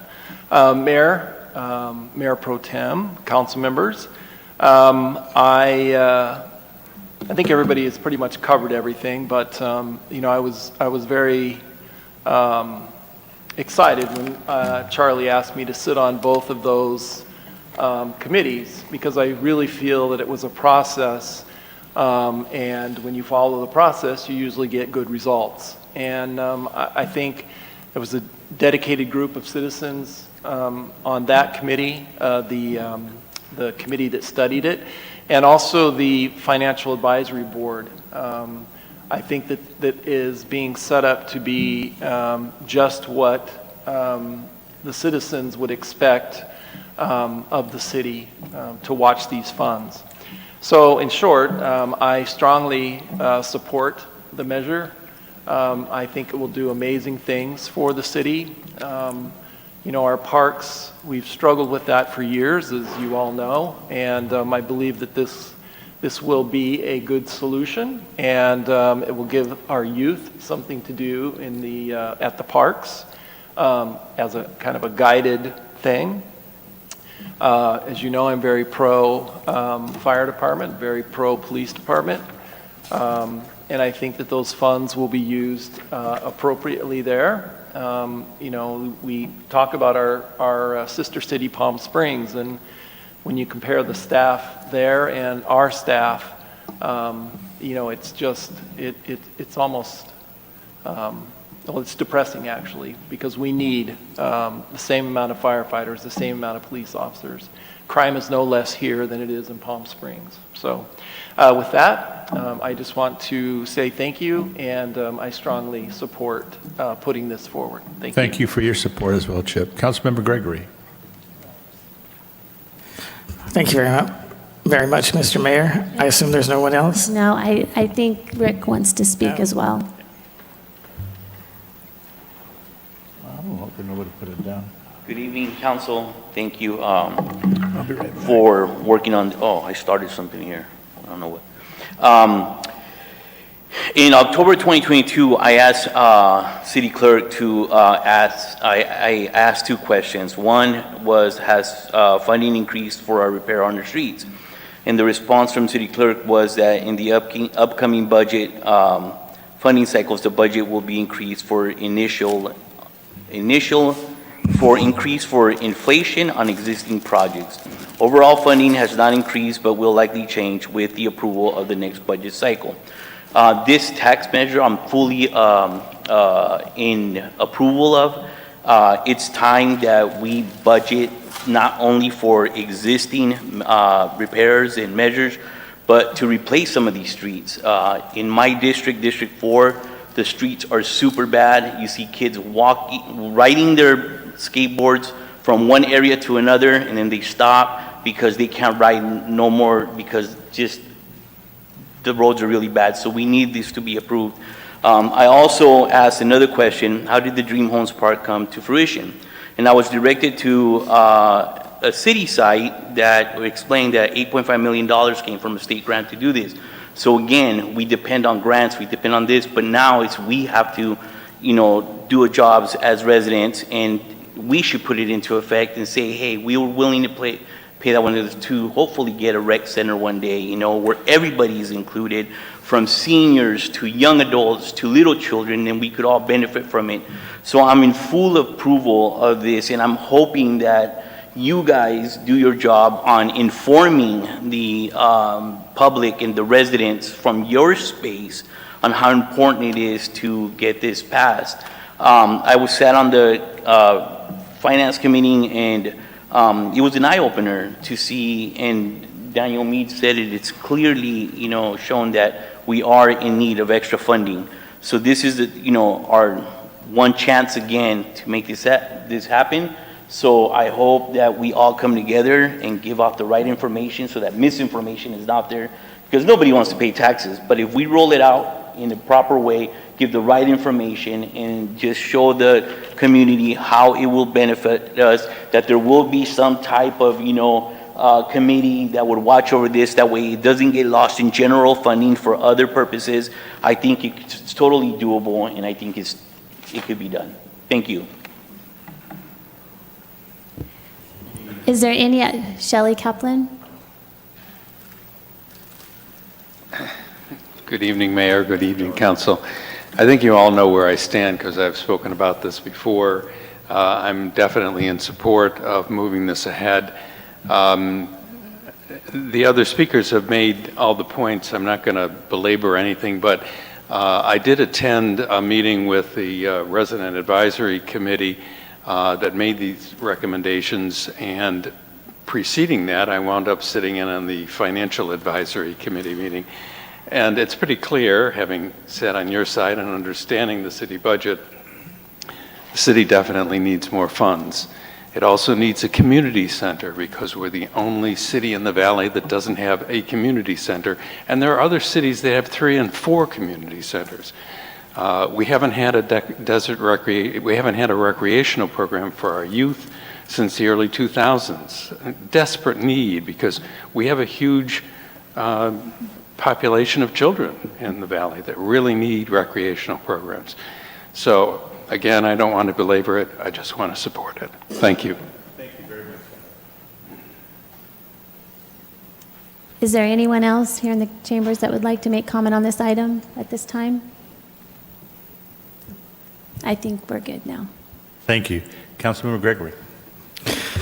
Thank you so much. So first of all, of course, I want to thank everyone that's been involved with this long process going on for years, and that now our second possible funding measure that we're looking at. And of course, this is just the beginning because hopefully if we can move forward, as has been said, there'll be work to be done to get things rolled out correctly, have a proper oversight and everything. And if you've been involved with the city, and again, I don't want to go back over what everyone said, but you'll hear people say that don't bother to educate themselves as to the way it really is that there should be money out there for these services. And the city councils for the last number of years have done a really good job of getting us in a good financial position, and you're starting to see it. And if you've been through this whole meeting, you heard about some of the exciting things going on in our city. If you can see the growth, the building going on out there,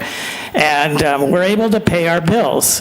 And we're able to chip away little bits of extra things, supporting the arts. And the swimming pool's been open. That's something that the council's wanted to do, and we're able to do that and manage to hold that together. But you get to the point where everything has been spent. It's been well spent, and every once in a while something comes up, and I'm happy to point out if I think maybe it needs to be looked at again. So at the margins, you can always point out something and say, oh, well, that could have been done better. But I think Cathedral City has done a good job of showing that we're spending the money wisely, and the money that we do have is going to the highest priorities. But we're hearing from citizens, and those of us that live here know that there are things that the city needs, as has been pointed out and was the subject of the last tax measure. We need recreation services. I like how it was pointed out, we got a grant, we've got a park, but we have to operate the park. We have to have programs in the park. What good is it to have these assets that we can get grants for, but not be able to operate them? We have streets, and we have a street program, and actually street spending has been a priority, and we have added more money this year. This coming year, we're gonna add more money as it comes in as we can, but it's not gonna be enough to make a dent in the streets. We have to have more funding for that. We have an excellent police and fire department. They do a great job with the resources they have. They don't depress me in the sense that we have dedicated professionals. They are doing a great job with what they have, and they are rolling out new programs and responding to needs in the community the best that they can. But they need more funding. So we've heard the residents, and the residents say they want these services, and the only way to do it is to get more funding. So I think this is a very measured and reasonable tax measure that's being proposed for the ballot, and for that reason, I will be supporting it tonight. Thank you, Mayor. Very well said. Thank you very much. Councilmember Lamb. Hey there, thank you. And I will be supporting it too. And I've had a few residents contact me about what are the main categories of this measure. And I talk about public service, infrastructure, and parks. And what I wanted to talk about it tonight was what Danny Lee commented on during his public comments. As a resident, I would call City Hall and say, I want the pothole fixed in front of my house. As a council person, I am invested in looking at the long view, and it's 157 miles of roadways in Cathedral City. And as expressed, we don't have enough money. We can get grants and do things, but it's pretty much piecemeal. And I'm a 43-year resident in the Valley, and I don't have to see the city sign. I can just drive and tell by my SUV, I can tell how bumpy it is, what city I'm in. My commitment is to do as much as I can for the folks that live in my community. And so this is what I want to do. So I so appreciate the community members who are willing to give up their time, all these dates to sit in this committee and really hash out, where we are and where we're going and how we can get there. I really appreciate that, because volunteerism is a strong part of having a healthy community. And the fact that we have local control, it takes the onus of finding a grant, hoping for this, keeping our fingers crossed. Are we going to get reimbursed? I mean, that is a tough spot. We want to solve the problems as they come. We want to have the resources to do it. So thank you for letting me speak on behalf of this measure. Thank you very much. Councilmember Gutierrez. Thank you, Mayor. I'm also against tax increases, but I believe this tax measure is a great tax measure that will benefit every single resident, and it will benefit also the youth in our community. I truly hope that our residents, our voting residents, will support this, and therefore I cannot continue repeating what every speaker has mentioned, including our city council here. Therefore, I will be supporting this measure as well, and hoping that all of our residents see the benefits and will also support the same measure. Thank you. I think they've covered it. Thank you. Well, I just have to say, Cathedral City has done so much with so little for so long. Am I right, Shelley? We started 2014. We didn't have hardly anything, and we grew from small events to large events. Now, this $5 million that we're going to get is just not that much money. We need more money. We want a lot more money. So starting now with $5 million, this is going to grow. It's going to grow. It's not going to happen the first year, but we're on the right track. And this council here is very good stewards of taxpayers' money. So the city spoke. Thanks for the committee that formed all this with all your time and energy in that. But I do support this as well, and I'm just excited about it. It's another great thing that Cathedral City is doing for their community. So do I have a motion? Second.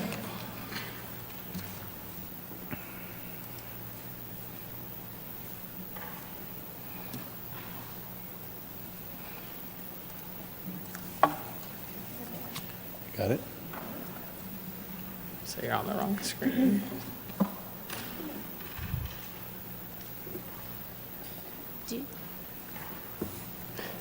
Do we want to do a roll call vote or just all her call? She can't get on the right screen. Oh, that's okay. Let's just do a roll call Very vote, good. and Thank you. We'll move it along. So we do have a motion by Councilmember Gutierrez and a second by Councilmember Gregory. Councilmember Lamb? Yes. Councilmember Gutierrez? Yes. Councilmember Gregory? Yes. Mayor Pro Tem Ross? Mayor Carnevale? Aye. And the motion carries all ayes. Very good. Thank you. That's exciting. Item B, proposed Public Arts Commission grant process. May we have a staff report, please? Yes. Assistant City Manager. Good evening, Mayor, Mayor Pro Tem, and council members. Sorry, I was on the wrong item. So the item before you is the consideration and hopefully approval of the the Public Arts Commission grant program. So as you recall, back in January of this year, the council had a study session on the use of art and public places funds. And a lot of that discussion was whether maintenance cost and the educational component was really appropriately used out of those funds. And at that meeting, the City Council directed the creation of 3 general fund programs for the educational activities related to arts and also for the maintenance of our permanent arts collection. And so those programs that were created was the proposal to create a grant program similar to what the City Council has already for community grants. The creation of a budget for the Public Arts Commission similar to the budget provided to the Pace Commission, and then a maintenance budget to maintain our art collection. So the Public Arts Commission was briefed and discussed the changes proposed by the council at their meetings on April 9th and March 12th. And then at the meeting on June 11th, we had an agendized item, and the commissioners discussed and made recommendations on the application process and criteria for the new grant program. And just as a reminder, the City Council has authorized and approved a budget for $20,000 for this program.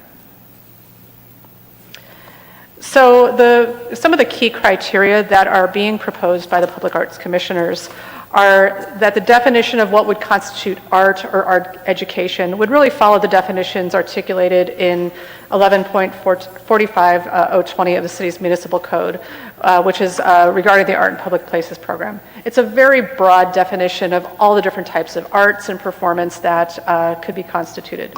What this grant program is really focusing on is educational efforts. It's not looking at investing $20,000 to do a permanent art installation necessarily.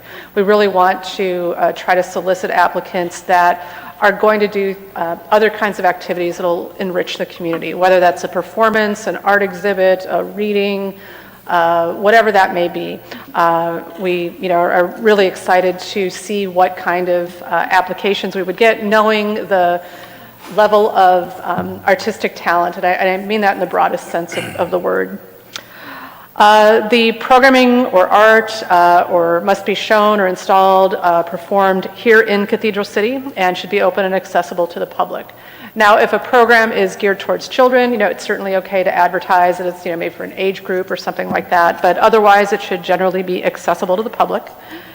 Applicants can be individuals or organizations, separate from the way the council does their community assistance programs where you have to be a nonprofit. We recognized that applicants might be an individual, might be a nonprofit business, might be profit, might be another governmental organization. So we wanted to make sure that that was a broad category of individuals and organizations that could apply. All artistic disciplines are welcome to apply, whether that's artists or fine artists, performers, dancers, authors, poets, musicians, designers, artist collectives, nonprofits, governmental, tribal, and community groups, and any other creatives that we missed in those categories. And that applicants do not need to be from Cathedral City. We recognized that throughout the Coachella Valley and beyond, there's just so many individuals that could bring things that would enrich our community, and so we didn't want that to be a limiting factor, just that any of the activities performed must be within our city. Additional criteria: if the event is proposed and is funded by the grant, to participate must be free to participants. The applicants can apply for grants ranging from $250,000 to $10,000. And the commission did want to have some leniency to either recommend amounts lower or higher if justified. And any of those, again, like anything, would be brought back to the council for final approval. Just for the people who are listening in, you didn't mean $250,000 to $10,000. I'm sorry, no, $250 to $10,000, thank you. I read too many zeros into that.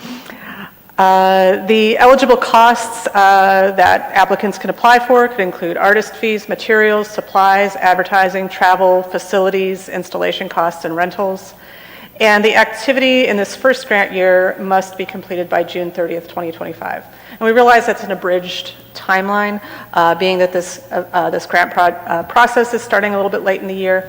But in future years, we will align it so that we will do the next round of funding, before the fiscal year ends, so that it can get through the Public Arts Commission and the council, and the applicants can have the full fiscal year to do the programming. So if the council approves this tonight, staff will launch the application on Monday, July 29th. And with the review timeline of applications being due a month later on August 30th, that on Tuesday, September 10th will be our next scheduled PAC meeting. And I will have an item on the agenda for the commissioners to discuss and set the process by which they're going to review the applications. The council recommends and approves a subcommittee. The Public Arts Commission could do that, or they could evaluate the applications together. We'll put that to them to review. Then the earliest meeting that this item could be presented to the City Council for approval will be October 23rd. And then after that, the awardees will have the rest of the fiscal year until June 30th to perform the activities. And it's staff's recommendation that the City Council approve the grant process. We already have an authorized budget that was put into the 24-25 fiscal year for $20,000 for this program. And this grant program works towards our strategic goal of creating an embracing and inclusive community. It applies to our action item of promoting additional community events and celebrations, and continuing to facilitate the attraction and promotion of community events which celebrate our diversity, build a cohesive community, and support local businesses. And that is my presentation. Thank you so much, Ann. I don't see any council members want to speak. Questions or comments at this point? Public comment, please. I didn't receive any request to speak forms, but if you're a member of the public and you wish to provide public comment on this item, please raise your hand. Looks like we have none, Mayor. Okay. Thank you. Well, do we have a vote?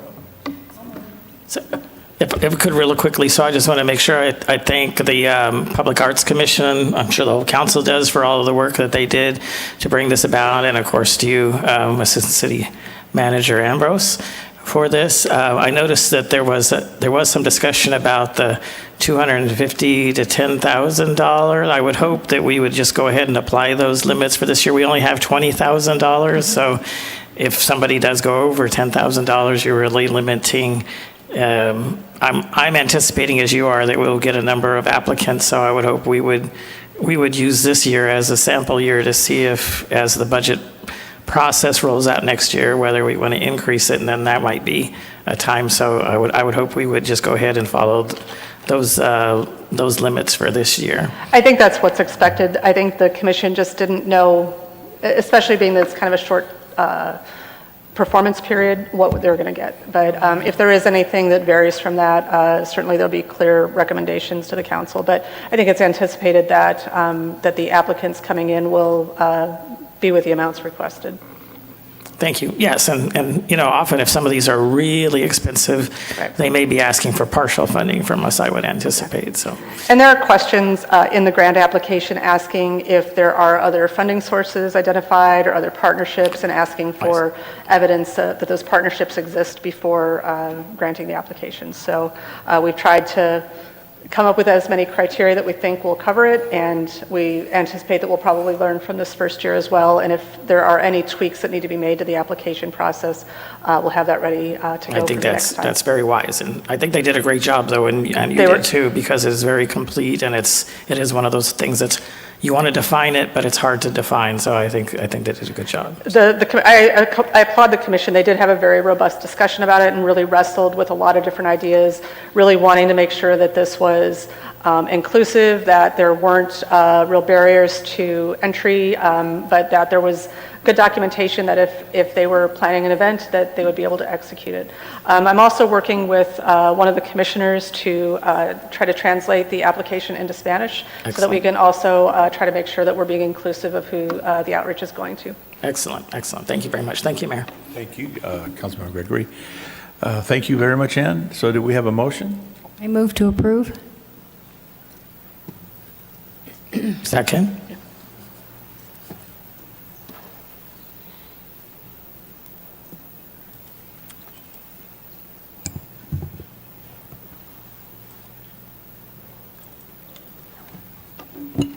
So we have a motion by Councilmember Lamb and a second by Councilmember Gregory. And the motion carries, all ayes. Thank you very much. Item C, Greater Coachella Valley Chamber of Commerce Service Provider Agreement for fiscal year 2024-25. Okay. Got it. Yes. Me again. Okay. Hello again. I have a short presentation, Council, and then we have a brief presentation from the Chamber, and we'll be able to answer any additional questions that you might have. So the item before you is consideration of the agreement with the Chamber for continuation of Chamber services. So by way of background, Chambers of Commerce are a voluntary partnership of businesses and professionals working together to build healthy economies and improve the quality of life in our community. Here in the Coachella Valley, the Greater Coachella Valley Chamber of Commerce works on behalf of the cities of Coachella, Indio, Desert Hot Springs, La Quinta, and Cathedral City. While the cities of Palm Springs, Palm Desert, Indian Wells, and Rancho Mirage have their own standalone chambers. And Cathedral City has contracted directly with the Greater Coachella Valley Chamber since 2017. So the item before you is consideration of an annual service agreement. The objectives of the ongoing agreement are to improve the financial health and resilience of our businesses by improving access to resources and best practices, improving the connections between and amongst Cathedral City businesses and the broader Coachella Valley business community, and improving Cathedral City's businesses' visibility and viability and ability to attract new and repeat customers. The core services being proposed again in this year's agreement are very similar to last year's, with one exception that I'll get into. So business support and engagement services, and these are some of the activities that the Chamber has and will continue to provide to our businesses here in Cathedral City. A lot of that is outreach to our new businesses, offering them complimentary opportunities to engage in networking and educational events, responding to business requests within 48 hours, serving as a liaison between the city and other businesses, or business support service providers if needed. The Chamber will continue to host regular GCV Educates series to local businesses, conduct periodic surveys and outreach to our business community, and notify the city of increase of economic interest. City marketing is another core service that they provide. The Chamber will continue to provide proactive marketing of city assets, events, and businesses. And they'll seek to connect Cathedral City-based businesses and or customers to businesses outside of our city limits. And they'll use our social media, e-newsletters, and web pages to cross-promote events. And when Brandon from the Chamber comes up, he has some data about that and what that performance has looked like in the past year. One of the things that we're eliminating this year, and this was a mutual agreed upon discussion with the Chamber and the city, is one of the things that was being maintained by the Chamber was a shop local page that was kind of separate from either of our main website pages. And it was something that was just becoming really difficult to maintain. Separate pages amongst like city websites or even Chamber websites are really difficult because the technology has changed. You know, if I'm wanting to decide on what restaurant to go to, I'm not going to look through a city website and through a subpage to find out information on that. I'm going to go to Yelp and find out where do I want to go. Google, or what's near me. There's just so many other ways that people seek information that that didn't seem to be something that was really an effective tool. So when we've taken out some funding out of the service agreement, and we will use that once we have our new economic development manager and our an analyst on board, and we'll task them with coming up with a better way to really enhance shopping local in our community. So there is some reduction of the request for support for the city this year, and that's really the core component of what's been taken out. The Chamber will still help facilitate some key events for the city and other things for the region. So this includes the city's State of the City address, the annual All Mayors event, other State of the City events in which we will have sponsorship ability to participate in, the annual Business Awards and installation event, and then the Chamber's own volunteerism. So whenever we have key city events, them providing a booth at our events to, again, bring additional services to our business community. It is staff's recommendation that the City Council approve the 24-25 service agreement with the Greater Coachella Valley Chamber of Commerce. And the total cost for the 24-25 agreement is $67,100. This is inclusive of the State of the City event.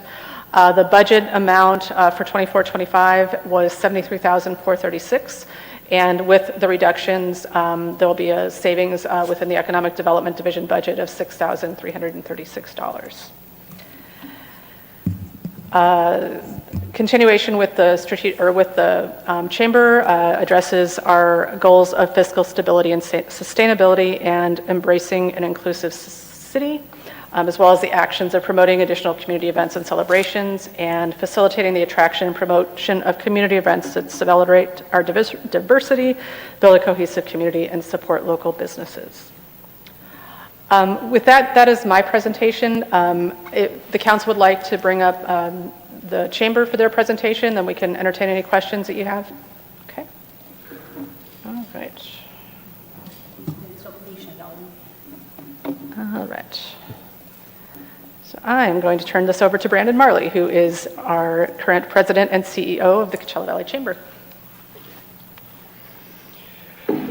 Hello, Mayor, Mayor Pro Tem, and members of the City Council. Thank you for having us here today. I wanted to go over a little bit of a review of the year, some things that are coming up for the coming year, and then open to any questions that you might have for us. I'm assuming I'm just clicking up and down. Oh, I see. You're a pro. Thank you. So starting with our team, it's been a continued growth and evolution that we're seeing on this side. We are in interviews for our 8th position that we had talked about a little bit earlier this year with the new budget rolling in. We're also on a new year ourselves in July, so new budget approved. We have an additional staff member we're going to be bringing on for marketing. But you currently have myself, Barb Chodos, and Tina, which you both have worked with extensively, especially city staff. We also have Austin Wasserman, who came on board as our Senior Business Development Executive. Alejandra Hernandez is our Workforce Development Coordinator. We'll talk a little bit about our grant, but she specifically oversees our Employer Connect program and has opened some really good doors with workforce development to our members recently. Jamie Hart, our Membership and Events Coordinator, and Natalie Santana, our Operations and Events Coordinator. Natalie's role is actually transitioning right now a little bit more on the membership side. As we've stabilized some of our back-end operations, it's freed us up to be able to engage more with our members and be more involved with them. So on the GCVCC marketing side, we continue to see growth and increased engagement. When I came on board, we were a sub 50% open rate on our newsletter specifically. We had about a 1% click rate. That's gone up extensively. While we see about a 55% open rate right now on our newsletter, we're up to about a 13% click. So it's not just that they're opening the email more, they're engaging with the content. We have over 25,000 followers across Facebook, LinkedIn, Instagram, and YouTube. We hope to grow that and continue to gain more engagement. That's, the marketing role coming on board. It'll be their task. Specifically on Cathedral City News, we're averaging about 443 unique clicks on any stories that are associated with Cathedral City, whether it's coming from Cathedral City or it's businesses and members specifically in Cathedral City. We're able to take a look at that. So more clicks overall, but those are unique individual people each week that are clicking on those articles. And I have to say, you guys always are in like the top 5 on our stories. So we see a lot of engagement on that side. Membership, we're at 1,000 plus members. We have 135 new members this year. As I talked about a little bit earlier this year, our focus this year was really retention on members and showing our value. We've gotten that. We continue to try to grow with that. We want to continue to grow on that. But one of the big pieces with it was launching our new ambassador program. So while we still have a big focus on retention, we're now wanting to try to go pull back some of those members that we've lost over the years and really reach out more to those members that may not know about the GCV or the Cathedral City Chamber yet. So we have a new ambassador program that's launching. We actually just talked about it at our local regional kickoff that Shelley attended last night. I do want to thank Shelley and Aaron had to head out as well that serve on our Cathedral City board for being here this evening. So lots of fun incentive. We're really trying to incentivize and create some cool opportunity for ambassadors to not just engage with our members, but to have a little bit of an extra perk. There's some travel programs that'll be involved. Our Ambassador of the Year, for instance, this year will be able to get a trip. We believe it's to Europe. We're finalizing it. It's not going to be any cost for us, but there's some cool travel programs out there that by us being involved in it, we get to send a liaison, and we thought, who better than our volunteers? So Ambassador of the Year will get that. We're working on some staycations, some other cool prizes that we can get to really ramp that up and encourage our Ambassador Corps to get out and engage in the community. One of the cool parts on the Cathedral City side, we really went over this at our board retreat last month, and the first person that stepped up that wanted to be Ambassador Chair was Scott Robinson with Boys and Girls. So Scott's going to serve as our Ambassador Chair this year. We're going to have local chairs for each city as well, but Scott's just really... He's just ramped and excited to engage and get more involved. I don't know how he finds the time, but he does, and I'm glad he gives some of it to us. So we're going to really be ramping that program out, creating more structure around it. Well, we have a pretty good core of ambassadors right now. We just want to really grow that and create more of those boots on the ground throughout the region, and have one specific to their cities. The key is for that ambassador corps to really own Cathedral City and in each of the cities individually. Of course, they'll cross, but we want to make sure that they really have that heart for their community. We have new GCVCC. Ann says it better than I do. I'm stumbling on it. You did it well. Educates events launching, including we have a quarterly series right now set up with workforce development, as well as the Riverside County SBDC and SBA. One of the really neat things is we launched our first GCV Educates event with the workforce development was, one, them understanding the grant that we have available, but our grant's not the only one that's available for hiring right now. There's also another veterans program that's available for hiring veterans that'll offset some of the cost for you to do new hires. And then there's a third program that actually will pay half of their pay up to 90 days, and there's really no cap on that. So if you're hiring a minimum wage employee or you're hiring a $200,000 director, they're going to cover half of that pay for the first 90 days. So one of the things that Workforce has found is this has been a good avenue. It's hard for them to knock on all the doors. We're trying to knock on the doors for them. So the too good to be true that we were hearing a lot at the beginning is kind of subsiding. So we're excited about that. So we'll be talking some more about that as well. We also have a handful of different businesses. We have some banks that are going to be doing some financial trainings. Some of our media agencies in the area, specifically JNS Next is going to be doing some social media and digital trainings as well. And if you saw this week, we had some stuff out in our survey, specifically what do our members want to hear about that. So we're trying to survey our members more and not guess and not assume. We're listening to the couple that want to talk to us, but some are a little more prone to fill out that survey and give us an honest opinion. And we want to hear what they're looking for and what their challenges are. Events this year, we had our All Valley Mayors and State of the City events. They were all sold out. The All Valley Mayors specifically with over 500 attendees. Almost all of our events sold out this year, other than the ones that couldn't, just because they had unlimited expansion ability. It was in a park or something to that extent. Cathedral City, State of the City again sold out with over 300 attendees. So we were happy to see that. Our annual installation dinner, which I think a couple of you were at, that had over 500 attendees this year. So just really great to see that continued engagement. We gave out some really great awards to some Cathedral City businesses and some ones that really impact Cathedral City. And it was great to see that recognition and for them to be able to take that and use those things to grow their business. They're awarded because they're doing great work, but then it becomes a really good marketing tool for them to use going forward. We again, did a lot of work throughout the Cathedral City during Hillary. We continue to try to find ways that we can help with that and try to be a little bit more prepared on our end to assist businesses and try to work collaboratively with the city in any way that we can as well. Workforce development, the grant that we did receive, we've received 238 preliminary applications. Not all of them are moving as fast as we'd like for them to, but we have 35 preliminary applications turned in, fully 10 completed that are on the docket and 14 fully executed. So we're, I guess, one of the higher districts as far as that goes. I know Alejandro's been getting a lot of calls from the other districts asking what we're doing because they're getting a little bit better response. I think with us, the answer every time is just we're trying to get out there and knock the doors and call our members and non-members and see where we can help. New partnerships. Again, this year we launched a partnership with Palm Springs International Film Festival as well as Desert Town Hall. One I don't have listed here, we actually helped CVAG with their General Assembly this year. They reached out, first asked us if we wanted to kind of help just put the event on. It was a challenge because it was a couple days after installation. So instead we loaned out Tina kind of as a consultant and we're able to partner with them on that event. It's been good for the community to really see the work that we're doing and see where our successes are and try to find the ways we can collaborate on those. And that's kind of the end. I try to keep it brief. I know it's been a long evening, so I won't go into too much, but I'm happy to answer any questions. Council, any questions? I see none. Thank you. I love my job. The good, the bad, and the ugly. That's always my answer. I love every bit of it. So excited for where we're going and excited for the future growth. Any public comments? I don't have any request to speak forms for this item. If you're a member of the public and you wish to provide public, Shelley.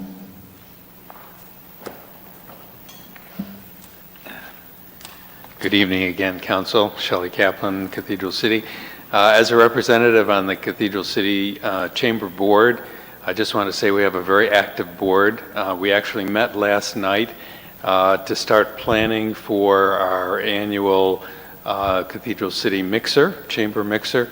The date of that is tentatively November 12th. So please keep that available on your schedule. Thank you. All right, thank you, Shelley. Where will it be, Shelley? Where will it be? We haven't finalized that yet, but we're hoping to do it at the Mary Pickford. Council, any more questions or comments? Just like to thank the chamber for all that they've done this year. I think this, and again, Assistant City Manager Ambrose, this contract, it really is a service provider agreement. I mean,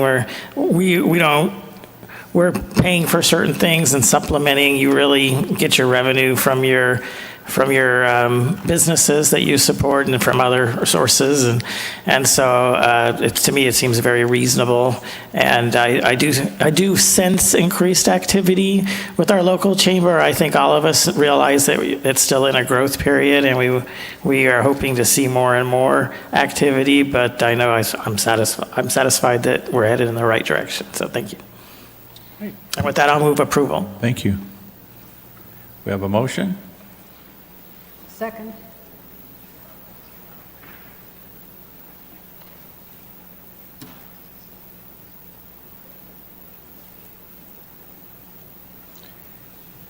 You're going to vote, Nancy? You did? Good. On the side there. Councilmember Lamb, do you have a vote screen? Yes. Thank you. So we have a motion by Councilmember Gregory and a second by Councilmember Lamb, and the motion carries all ayes. Great. Thank you very much. Thank you for all your work. Appreciate it. Item D, agreement with the City of Palm Springs and Coachella Valley Water District regarding the Ramon widening from San Luis Rey Drive, Landau Boulevard, including the Whitewater Bridge widening, city project number CIP 2500, federal aid project number BHLS 5282040. May we have a staff report, please? Thank you, Mayor. That was a mouthful. So It was. You got through that good. Andres Perez from our engineering department is here to present this item. It's one of the next steps forward to getting the Ramon Road Bridge widening project completed. Andres? Can't wait. Thank you, Mr. City Manager, for the introduction. Good evening, Honorable Mayor, Mayor Pro Tem, and council members.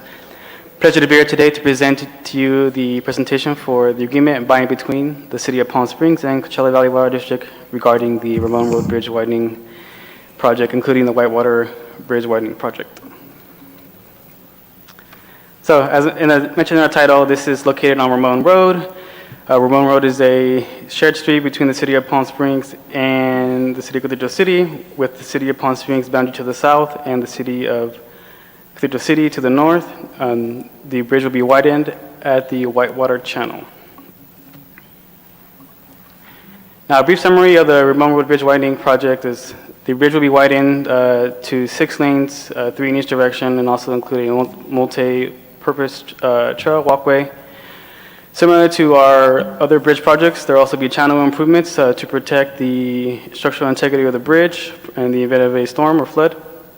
These channel improvements include concrete aprons under, upstream, and downstream of the bridge, as well as expansion of the pier walls for the bridge widening itself.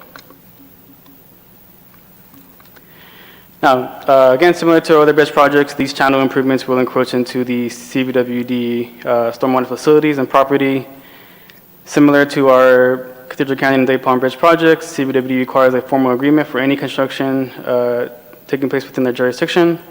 And what this agreement establishes is that the city will be responsible for the construction, operation, and maintenance activities of the channel improvements within our city limits.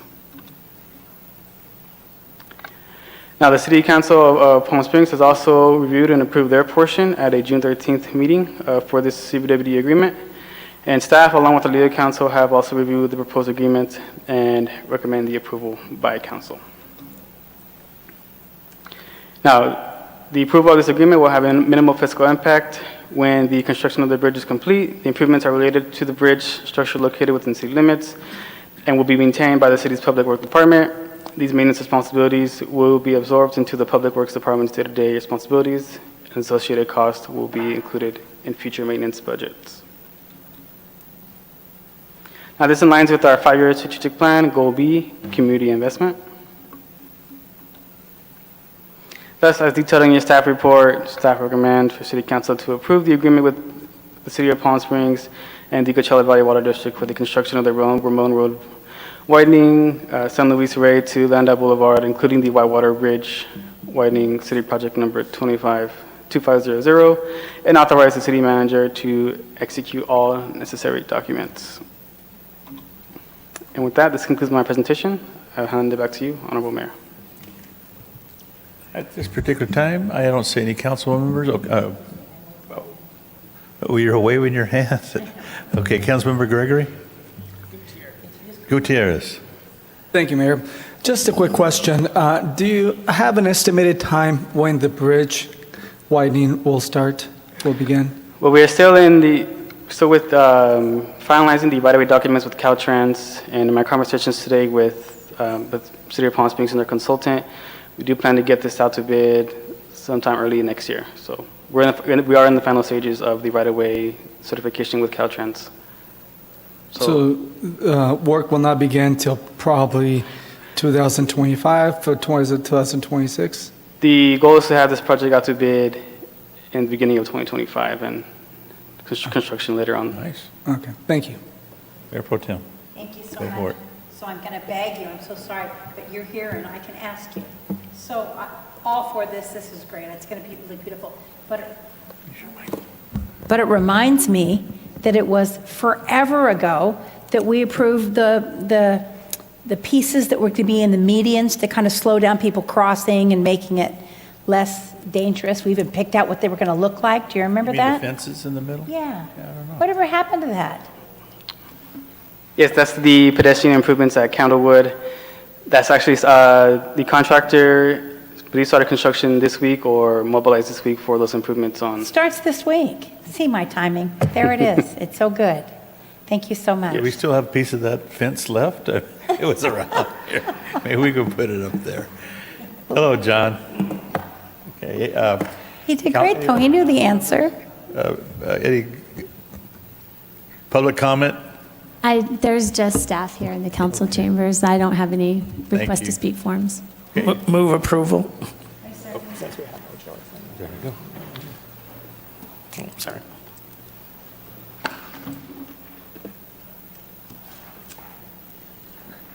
Oh, you already had it up. Thank you, Andres. We have a motion by Councilmember Gregory and a second by Councilmember Lamb, and the motion carries all ayes.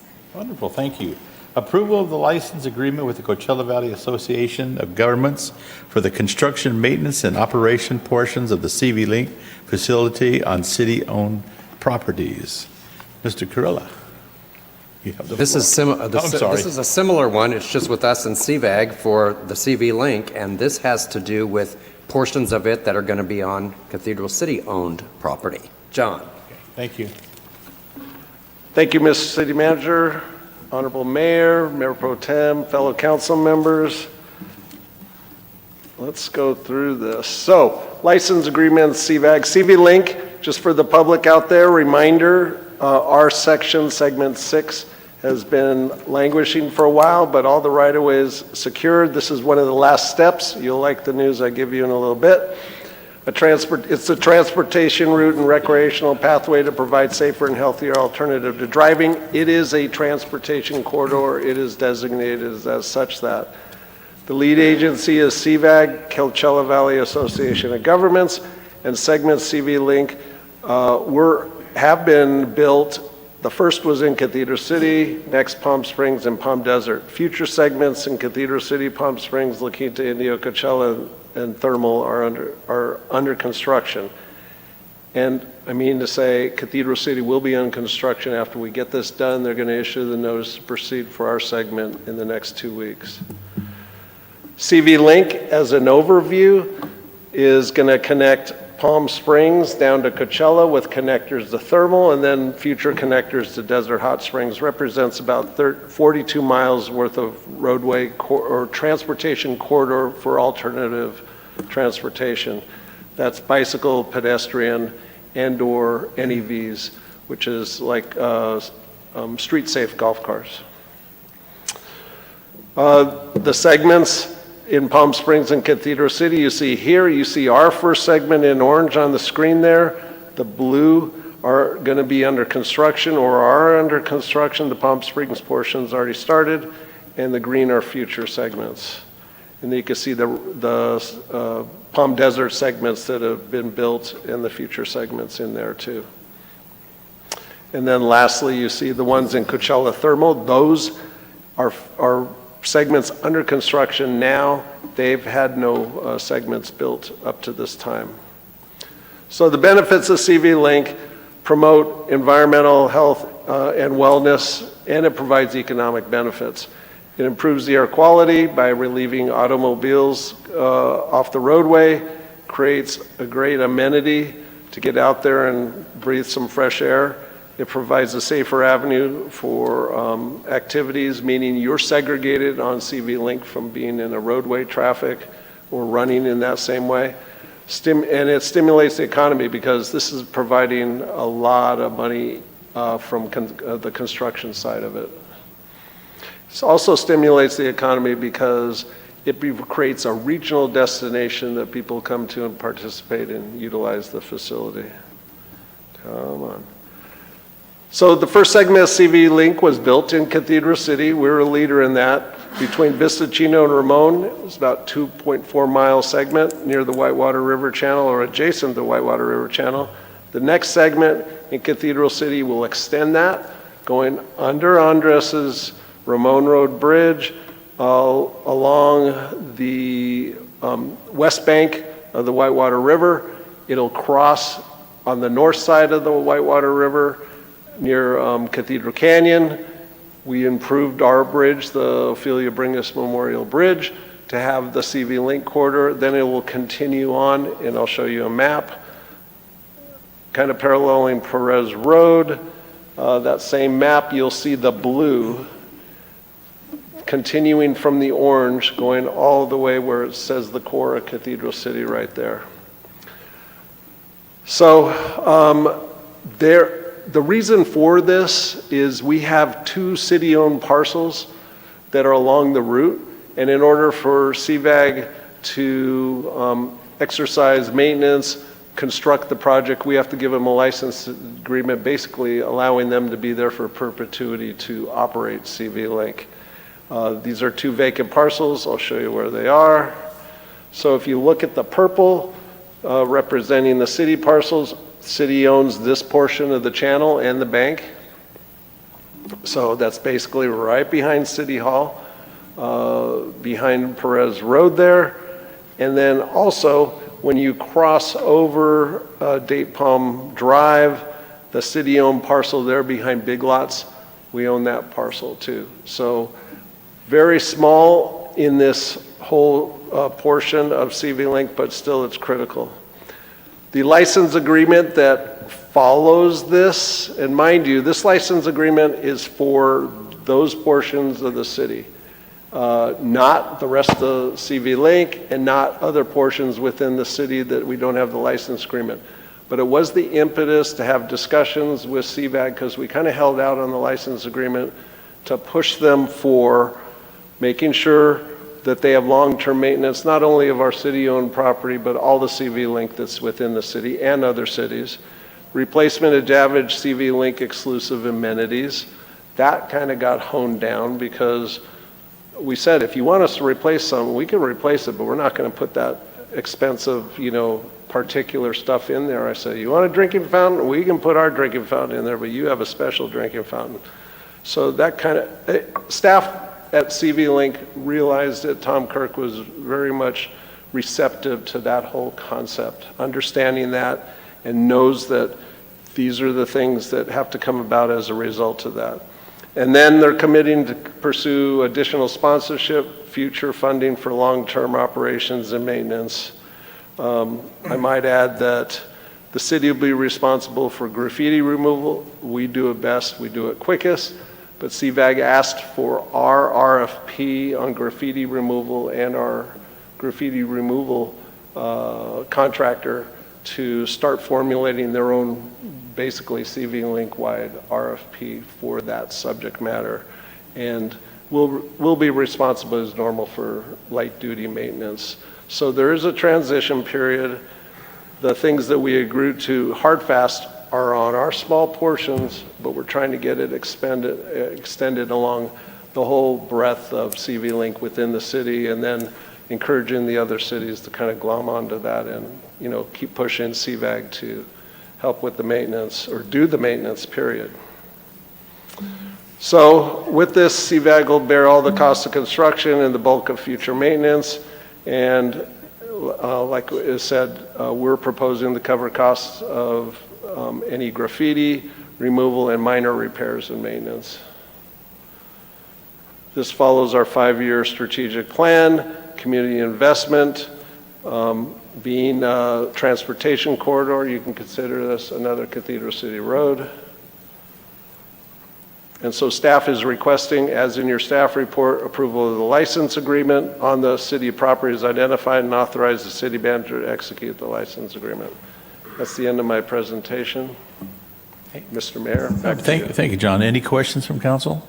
So when are they telling you segment 6 will be constructed and finished? Has to be finished by December. Of this calendar year? Yes. Wow, they better get moving. That's why they want this done. This wasn't holding them up, because we signed plans last month and said, go ahead, we'll get this sorted out. All right. So, well, that'll be good. I mean, they waited until I always say we have an orphan piece, because there was no real way to park and get on it, and not really any safe ways to even ride your bike to get on it, that type of thing. So we're finally building Dream Homes Park so that we have a way to use our orphan piece, but it might as well connect all the way down to City Hall. Well, orphans need to be adopted, so There we'll you just go. connect everyone together as a big family. There you go. Mayor Pro Tem? Thank you so much. So I was very encouraged by something you said / wrote, and that was that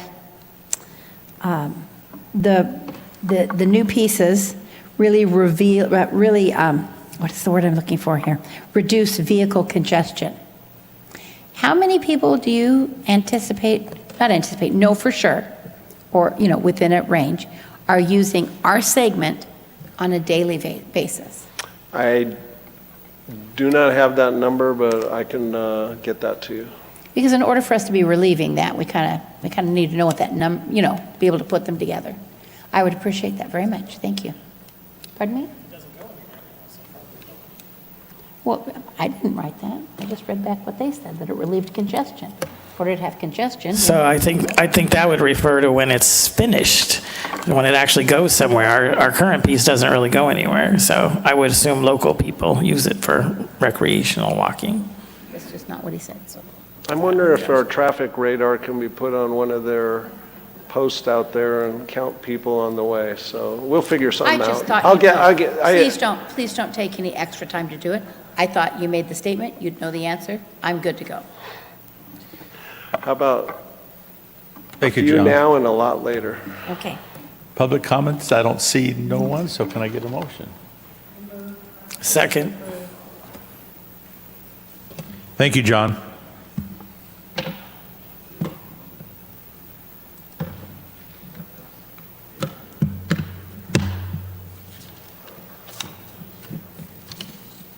Mayor Pro Tem? Yeah, I'm just not here. No, I'm just not here. I mean, normally I'm here. I'm not here. Would you like to do a roll call vote? Let's do Yes. verbal. Okay. So we do have a motion by Councilmember Lamb and a second by Councilmember Gregory. Councilmember Lamb? Councilmember Gutierrez? Councilmember Gregory? Yes. Mayor Pro Tem Ross? Yes. Mayor Carnevale? Aye. And the motion carries all ayes. All right, thank you. Discussion on future agenda items. Does council members have anything they want to bring up? Nothing pressing. I don't see nothing. So the next regular city council meeting will be August 14th, 2024. This meeting is adjourned. Thank you. Mayor. Thank you. Mayor. Mayor? Mayor, I'm sorry. I didn't do that, did I? Yeah, Anything no, to I report? just need to report that we did do closed session. You completed it, and there's no reportable action. Okay. Hopefully the clerk will add that to the, I will- thank you. It's Thank you, Eric. Appreciate that. noted in the record. Mike, count this and stuff back.